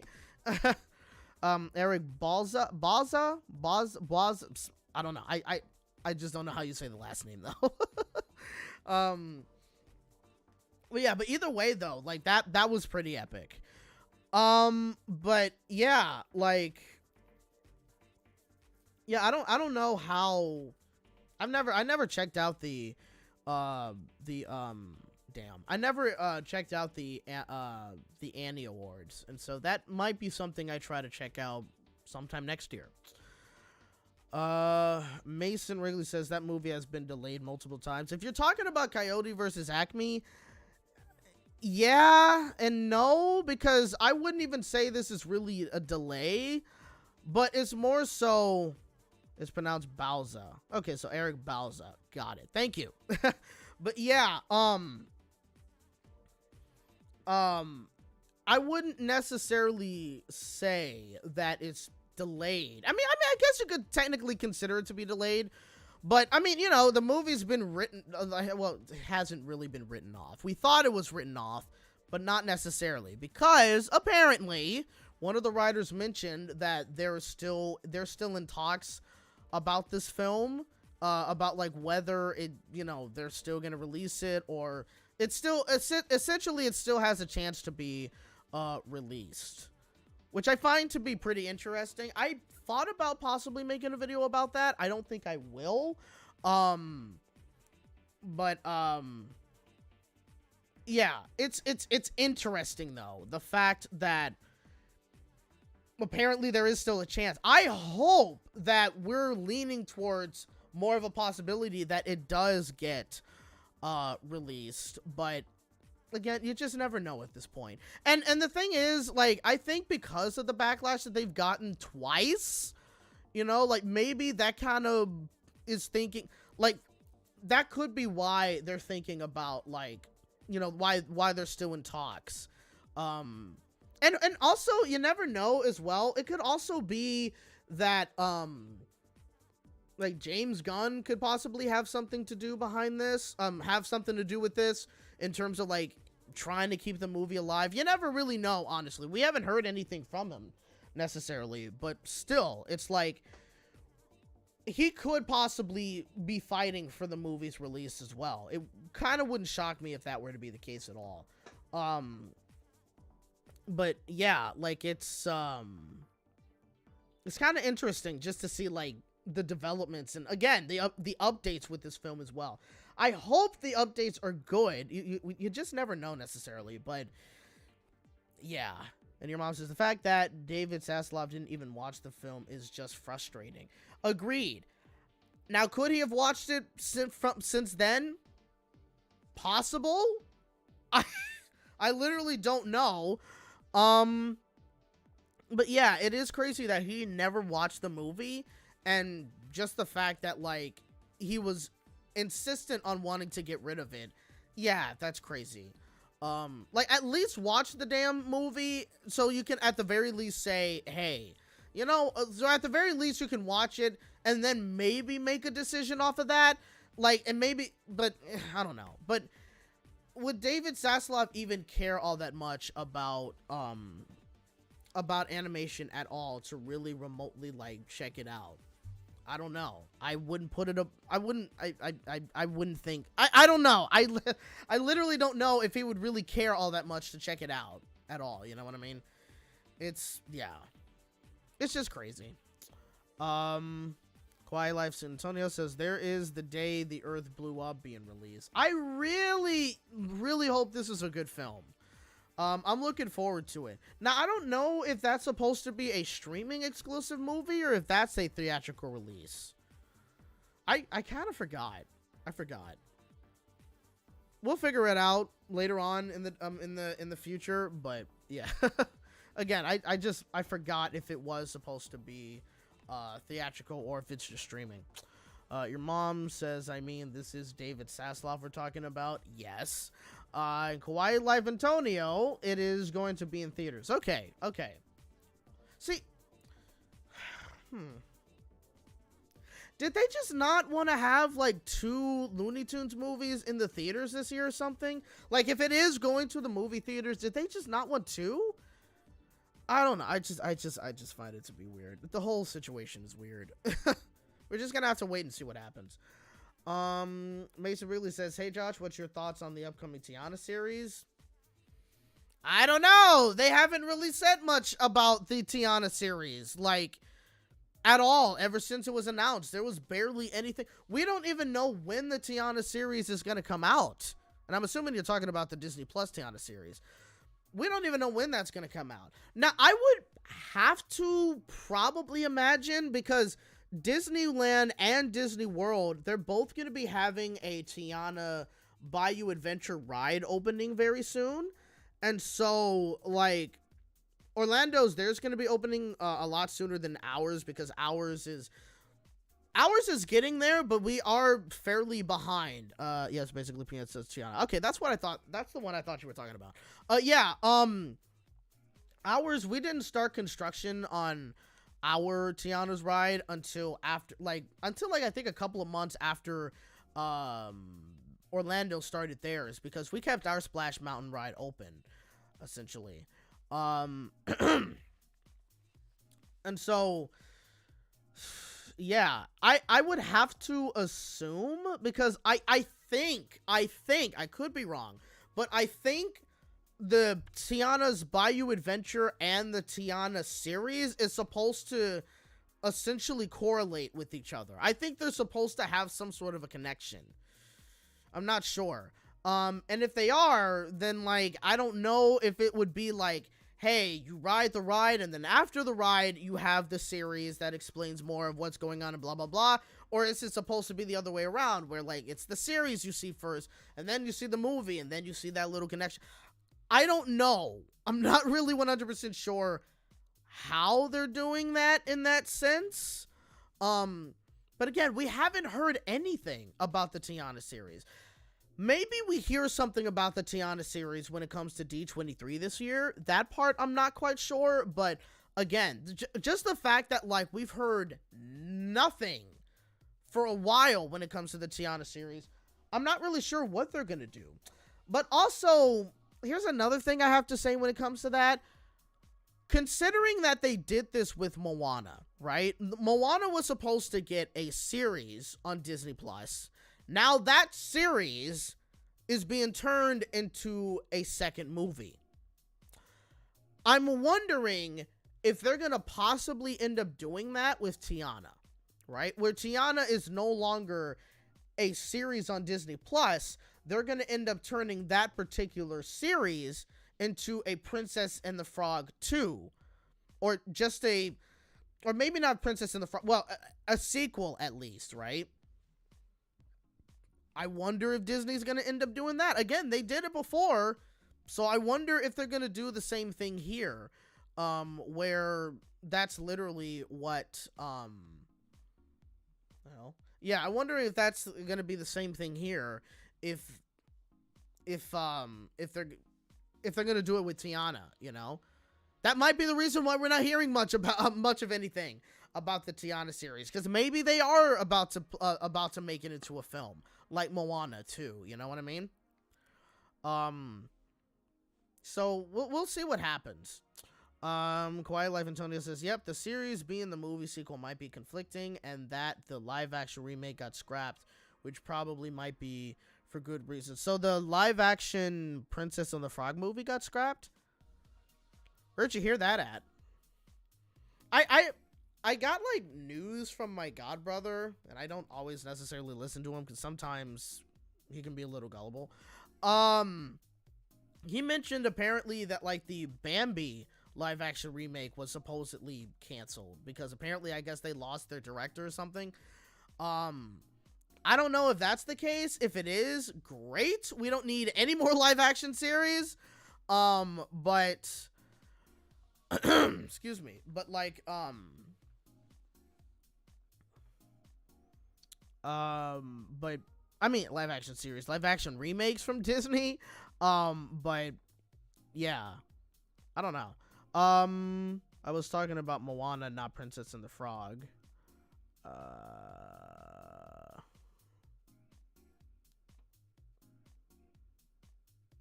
Hold on a second.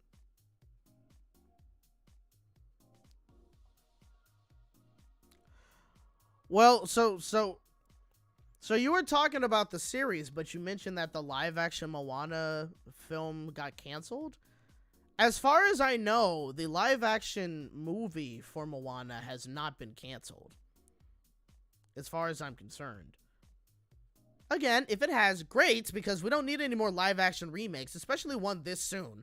But as far as I know, I don't think it has been canceled. Skeptor the Wolf says, "Yikes, I hope it's not going to be like one of those direct-to-video sequels that were pilots for the spin-off Disney shows."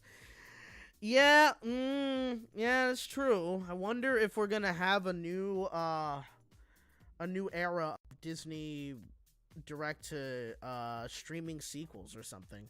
I mean, I guess you could technically say Monsters at Work is technically that. What you could say? Yeah, I guess you could, but it's not like any of those direct-to-DVD sequels that Disney was making in the past. You know what I mean? Those were not good.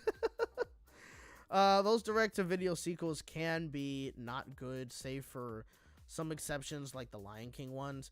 Yeah, and I think like a little later, some of those sequels got a little better. At least in terms of like the animation. Like I remember I saw like Bambi 2 all the way back in middle school. And I guess I was somewhat obsessed with that movie a little bit. Was I? I think so. Maybe I was obsessed with Thumper at the time. I don't know. I don't know if I would even say that was an obsession. I just really, I guess I just enjoyed the movie. I don't know. But even when you take a look at, like, say, the animation for, like, Bambi 2, the animation for that is fairly good, you know what I mean? I don't know if I can really say the same for the quality of the film, only because I haven't seen the movie in a long time, so I don't really particularly know that much. But in the sense of, you know, the animation, at least, that was a pretty good, like, it's a fairly good movie in terms of how it's animated and how the show looks. I mean, how the movie looks, you know what I mean? But yeah. Housewarming Bomb says, I feel like the reason no one watches TV anymore is because they keep using their old IPs instead of getting new ones. It's certainly possible, you know? I'm not really 100% sure. Like, it's possible. I'm not really sure, you know what I mean? But I don't know. That's a really good point. I don't know. Skeptro says the only Disney sequels I liked were The Lion King 1.5. Agreed. I enjoyed A Lion King 1.5. I haven't seen that one in a long time. I might have to check that one out again. 101 Dalmatians 2, Bambi 2, Tarzan 2, and Lady and the Tramp 2. Tarzan 2, I don't remember too much about. And Lady and the Tramp, I think I only saw that like twice when I was a very young child, so I barely remember that at all.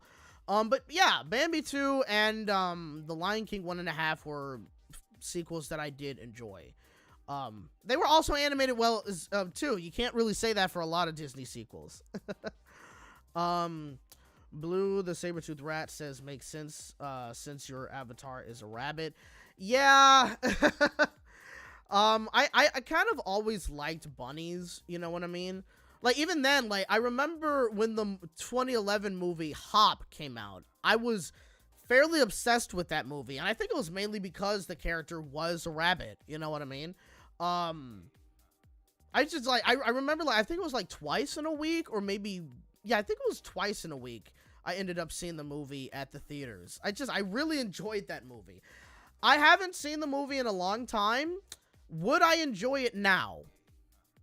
I don't know, to be honest. It would be, is it similar to the Bee Movie, where when I was a kid, I really, really, really, really liked the Bee Movie, whereas now, I can still watch the Bee Movie, but I acknowledge how incredibly stupid that movie is.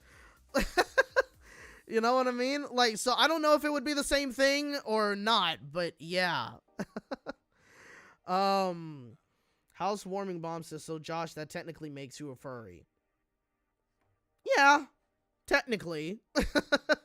I get asked that a lot all the time when it comes to like this channel, because my avatar is a bunny. People are always asking me if I'm a furry. You know what I mean? I don't know why, but you know, I'm not gonna consider myself a furry YouTuber though. Like it's, you know, I'm not really like, I don't want to really be considered to be part of the fandom, if that makes sense. I don't want this channel to be considered part of the fandom. The fandom is, I don't want to even get into it, so I'm just gonna leave it that. I'm just gonna leave it at that. But yeah. Shay says, hey Josh, how you doing today? I'm doing good.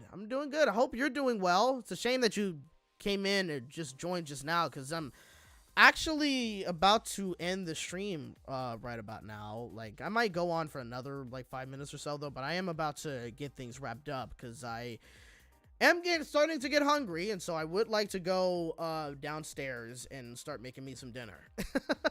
But yeah, I'm doing pretty good. You know, had a pretty eventful week last week. Went to 2 theme parks, which is unheard of for me. I usually don't go to 2 theme parks at the same time. But did a vocal recording for my show that I'm going to be filming in a week. So a lot to look forward to. I'm very excited. So yeah, I'm doing pretty good. Again, hopefully you're doing well as well. The worst Disney sequels I hated were, I just lost that. Where was that? There it is. Belle's Magical World. I kind of forgot which one that was. I might know which one you're talking about.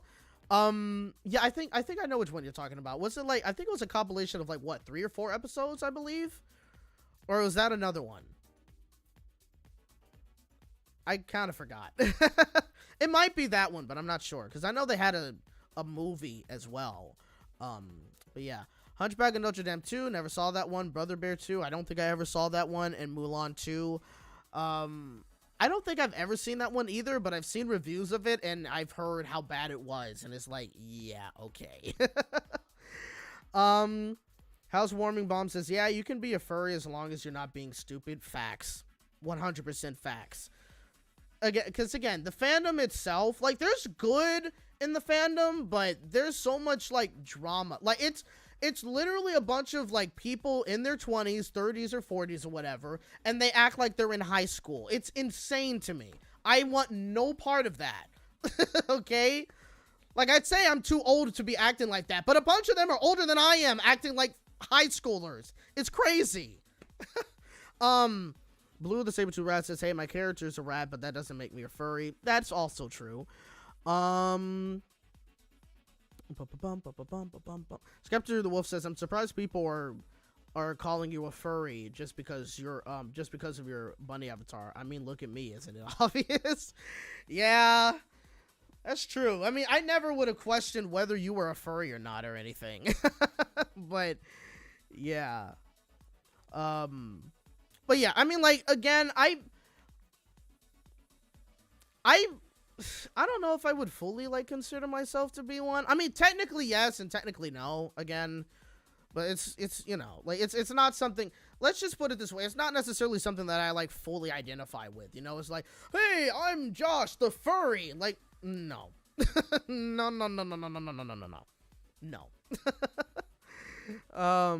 Yeah, but that is the thing, you know, as Zach History now says, my character is a raccoon and I'm not a furry either. Like, yeah, like, just because you use a animal, like, avatar as your profile picture or as, like, your avatar on your YouTube videos, that doesn't necessarily mean that you are a furry, you know what I mean? Like, I highly doubt that the Alpha J Show, if you guys know who that is on YouTube, he also makes, like, videos talking about, like, cartoons and whatnot. I highly doubt he's a furry. Maybe he is, I don't know, but I doubt he's a furry. He doesn't seem like he would be one. That just so happens to be his avatar, you know what I mean? Mesha says, that's good to see you, buddy. And I'm doing well today. That's good that you're doing well, and it's good to see you too, of course. But yeah, like, again, it doesn't, like... Yeah, the panda guy. There you go.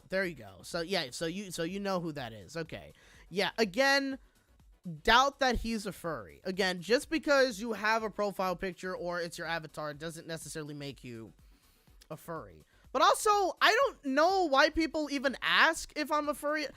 What does it necessarily matter?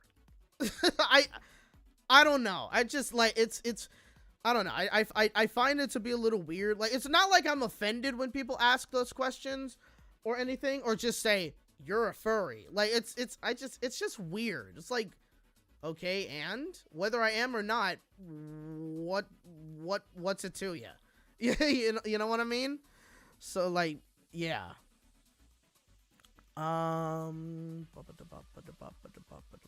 Mache says, oh, I got a question. What's your favorite DreamWorks movies? Definitely the first 2 Shrek movies, 100%. I would say the first How to Train Your Dragon movies. I can't even think of all of them up at the top of my head. What else? You know what? Why not? Because I kind of need a refresher right now. DreamWorks. Oh, well, of course, Puss in Boots: The Last Wish. That one definitely is regarded one of the top DreamWorks movies in my personal opinion. DreamWorks animated films. Okay, yeah, I figured Flushed Away was DreamWorks. Yeah, Flushed Away is also another one of my favorite ones. I watched that movie a lot. It's just so freaking funny to me. Megamind, yes, Megamind is also another good film.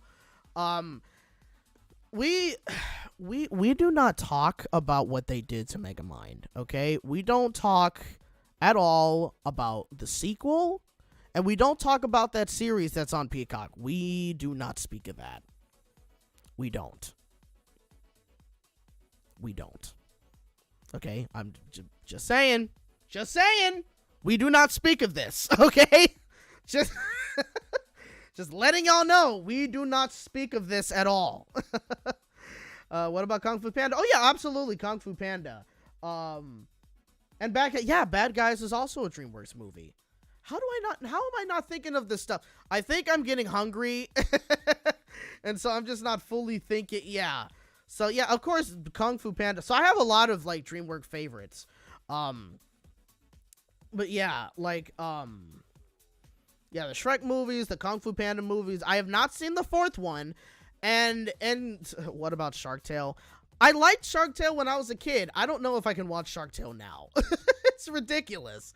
But yeah, like Kung Fu Panda 4, like it's kind of disappointing to hear that it's not a great film. Like, it's not a bad film from what I've heard. It's just people are disappointed by it. You know what I mean? And it's definitely disappointing to hear that.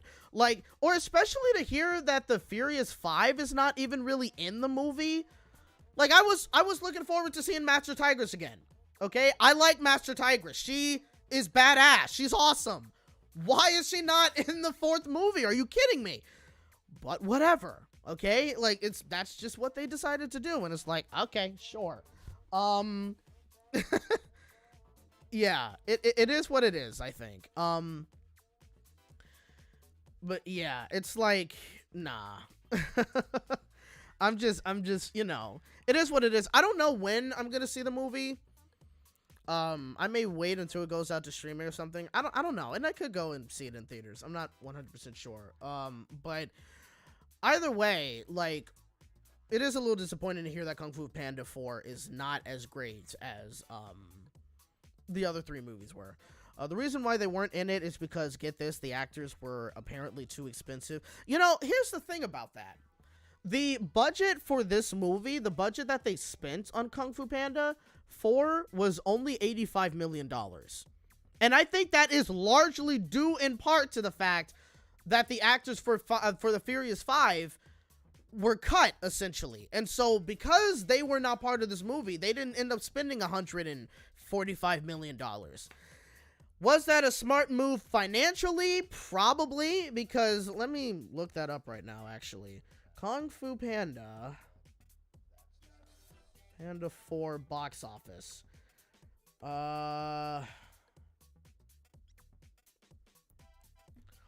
the... Does Kung Fu Panda 4... okay, I'm not even gonna... I don't know if that's for something else or what. Okay, so it looks like, so far, Kung Fu Panda 4 has made $107.7 million at the box office right now. Which, if that's the full numbers after 2 weeks... Is it 2 weekends? 2 weekends, right? Or has it... Because it came out on the... Yeah, I think it's 2 weekends, yeah. If it made $107 million at the box office, they're definitely making their money back. Eventually, you know what I mean? Like, they... Not just yet, because they have to pay marketing as well, which is usually the same... Well, even with marketing, is marketing even as expensive as the budget of the movie for this year? Because I think the movie was barely marketed. Like, companies are not marketing their movies like they used to, you know? So, yeah, like, they're just like being very lackluster with marketing. So, like, I think they probably didn't really spend all that much on marketing either. And so, but yeah, either way, that's most likely why the Kung Fu Panda movie Kung Fu Panda 4 cost way less than the other 3 movies because of the fact that they cut out the other actors, essentially. That's my guess. Because they spend like millions of dollars for these actors alone as well. So, you know. So again, might have been a smart move in the sense of like financials. Because even then, like in terms of the animation that I've seen, the movie still looks incredible. So it's obvious that the movies, like when it comes to their animation style, it's not really even dependent all that much on like the animation. Or in terms, no, it's not really dependent on how much they spent on the film. It really just, I guess, depends on like how they use the budget for animation and just how they animate. You know what I mean? Like even then, like I think Migration cost like $75 million to make, and that movie is beautiful. Like Migration is a beautiful freaking movie. Like it is animated perfectly in my personal opinion. You know what I mean? So I don't know. Disney may have to kind of think about doing the same thing, you know? They may need to really pull back. Like, really pull back on the amount of money they're spending on their animated movies. Wish cost them $200 million. And at the box office, they only made how much?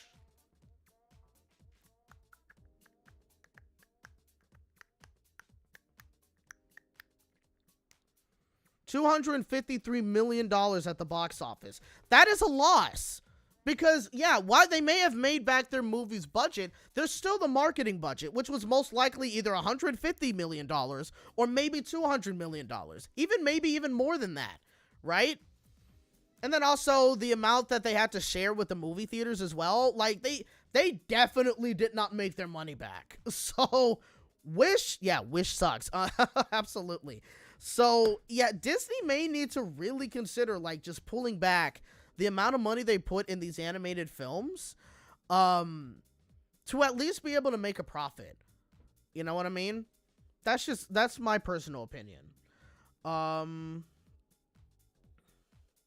So, yeah, that's how I see it. So, yeah. Or even then, like, you take a look at, like, say, the Paw Patrol movies, right? And I think the Paw Patrol movies, in terms of like how they're animated, they look fairly good too. That literally only cost like $35 and $34 million. 35 or 34 mil. I think the first movie was like $34 million, and the second one was like $35 million or something. That's cheap for an animated film. And when you take a look at how their movies do, they make their money back. You feel me? So like they 100%. Like, it makes sense, you know, to have a film, you know, not have a ginormous budget. That might mean that you have to have voice actors that are not huge freaking celebrities. You know what I mean? Because those celebrities have a hefty freaking, like, price range or price tag. You want to use this actor, you got to spend millions of dollars to be able to have them be in your film. There's just kind of, like, no way around it at that point, you know? So yeah, like I think you kind of have to really consider that. So yeah, I would not advocate for, like, say if you bring the Furious 5 back in another film, I would not advocate replacing all those voice actors with someone else to save money. I personally wouldn't advocate for that, but like, you know, still, that's kind of just me personally. I think that's just how it is. I still find it weird that the Paw Patrol movies are rated PG and not rated G. Yeah. I mean, granted, I think, like, the Paw Patrol movies are definitely more than just preschool movies. Like, I think, for the most part, anybody can get into those. But, yeah, I do find it interesting. And maybe it's because of some of the stuff they do in these movies, where it's why it's kind of considered PG, I guess. It is kind of strange though, but yeah, like it is interesting though that it is PG instead of just rated G. Skeptor says, even though the Furious Five weren't in the movies aren't just about the Furious Five. It's about Poe's journey and arc, and I enjoyed Aquafina's character Zin fine. I mean, yeah, that's true. Like, obviously, the Furious Five is not like the main characters in the film. I think a lot of people just like it's like when you have Toy Story 4, where most of, or maybe even, well, nah, I think they're kind of confirmed to come back. It's like you have all of like Woody's pals in the first 3 movies, except for like Jesse and Bullseye. They're in the number 2 and 3, right? And then 4, of course. When you take most of them out and you introduce some new characters, for a lot of people it may not necessarily feel the same, because you may like some of these, like, I don't know if you would say supporting characters. You like the supporting characters so much, you know, that you kind of want to continue seeing them in these films, right? So it's kind of the same with the Furious Five. Like, you like them so much, and you probably like Master Tigress so much, you want to continue seeing her in the films, right? And then when they're not in it, it doesn't exactly particularly feel the same. You know what I mean? So it's kind of that scenario, I think. So yeah, you never know. Blue says, have you seen the trailer for Wild Robot? Yeah, it looks very interesting. Looks very cool. There's a lot of people that's hoping that there's like no dialogue in it. And yeah, there's dialogue in the movie, because you saw all the people that were listed as voice actors. There's 100% dialogue in this film. I don't know how they're going to do it, but that's going to be interesting, I think. But it looks pretty good. Like, I hope we get to see way more about it fairly soon. And yeah, well, you know, I may want to do like a video on the trailer, possibly. I don't know. It really depends. It is 6:38 right now. Yeah, I should be heading on downstairs and getting ready to make dinner, because I am getting very hungry right now. So we're gonna end it here, ladies and gentlemen. It's been very fun doing this stream. Again, I do apologize that I wasn't able to post a video recently. There was like a lot of things that were kind of going on with, you know, just like how, you know, scheduling the videos to be made just didn't work necessarily all that much, and me just kind of being a little bit more busier. But yeah, hopefully, you know, I can come up with a video sometime this week and next week. You never know. But we'll see in that regard. When will you stream again? I don't know when I'll stream again.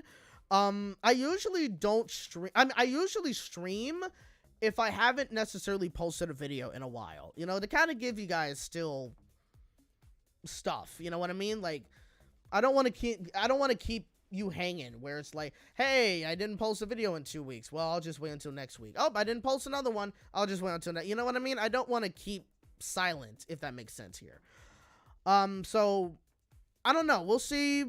I don't know. It all really depends. But yeah, I hope you guys enjoyed this live stream. I always enjoy chatting with you guys and answering some of your questions and whatnot. Hopefully you guys had a good Sunday. And I think spring week is this week, or is it next week? I'm not sure. No, I think for a lot of people it is spring break. Hopefully you guys have a good spring break. If you are still in school, I don't know if any of you guys are still in school. If you watch my videos, I know a lot of you are still like around my age, which is like in your 20s, early 20s or late 20s now. But yeah, either way, regardless, hope you guys had a good Sunday. Happy St. Patrick's Day. Let me see some of those 4-leaf clovers in the chat before we head on out for the day. And yeah, hopefully you guys have a good week and have a good spring, have a good rest of, you know, everything. Yeah, so, Gillian, Kawaii Life, Gold Star, House Warning, Zach, Mason, Mache, your mom, Fur Art Style 101, Skeptor the Wolf. He said also, I'm sorry I didn't make it to the last stream. Oh, no worries. Don't worry about not making it to any stream. You know, like it's if you know, people always got things they got to do, whether they make it or they don't make it. It's all good. You know what I mean? So don't apologize for that. But yeah, Skeptor the Wolf. Did say Zach History Notes. Silver Star. Blue the Saber-tooth. I think that is about Kelvin. Yes, I think that is about. You have a great day. You still haven't answered his questions about the Fiona and Cake series. Oh, well, yeah, I'll mention that very quick. I haven't seen the Fiona and Cake series. Am I kind of interested in checking it out? Not necessarily. I'm not sure if Alex has checked out the Fiona and Cake series. I will definitely ask him if he has, because again, I'm not 100% sure, but, he could possibly, if he has, I wonder if he may want to make a video about the series or something. I'm not quite sure. But yeah, I haven't seen it. I kind of fallen out of love out of the Adventure Time series, at least past like season 6, I think. So it's just not my thing anymore. You know what I mean? So yeah, so there's kind of your answer in that regard in terms of like, Fiona and Cake and whatnot. So yeah, but anyway, yeah, I'm gonna be getting out of here. Thank you guys so much for joining in the stream. Hope to see you guys in the next stream or in the next video. And yeah, we will trying to see. Oh, okay, all right, that was just a reply to something else. Yeah, and DreamWorks should make a special on their 30th anniversary. They might. It very well could happen. You never know. But yeah, but yeah, I'm going to get out of here. Thank you guys so much for joining in the stream. Hope you guys enjoyed yourselves. I will hope to see you guys next time. Don't forget to hit that like button in the video, wherever it is. I think it's on this side. Yeah, hit the like button if you haven't already. And yeah, hope to see you guys in the next stream or in the next video. And remember, you're hearing it from a regular bunny in a regular world. Peace out. Thanks for watching. Thanks for joining in the stream. Have a good night, everybody. I will see you guys next time. Take care. Love you all.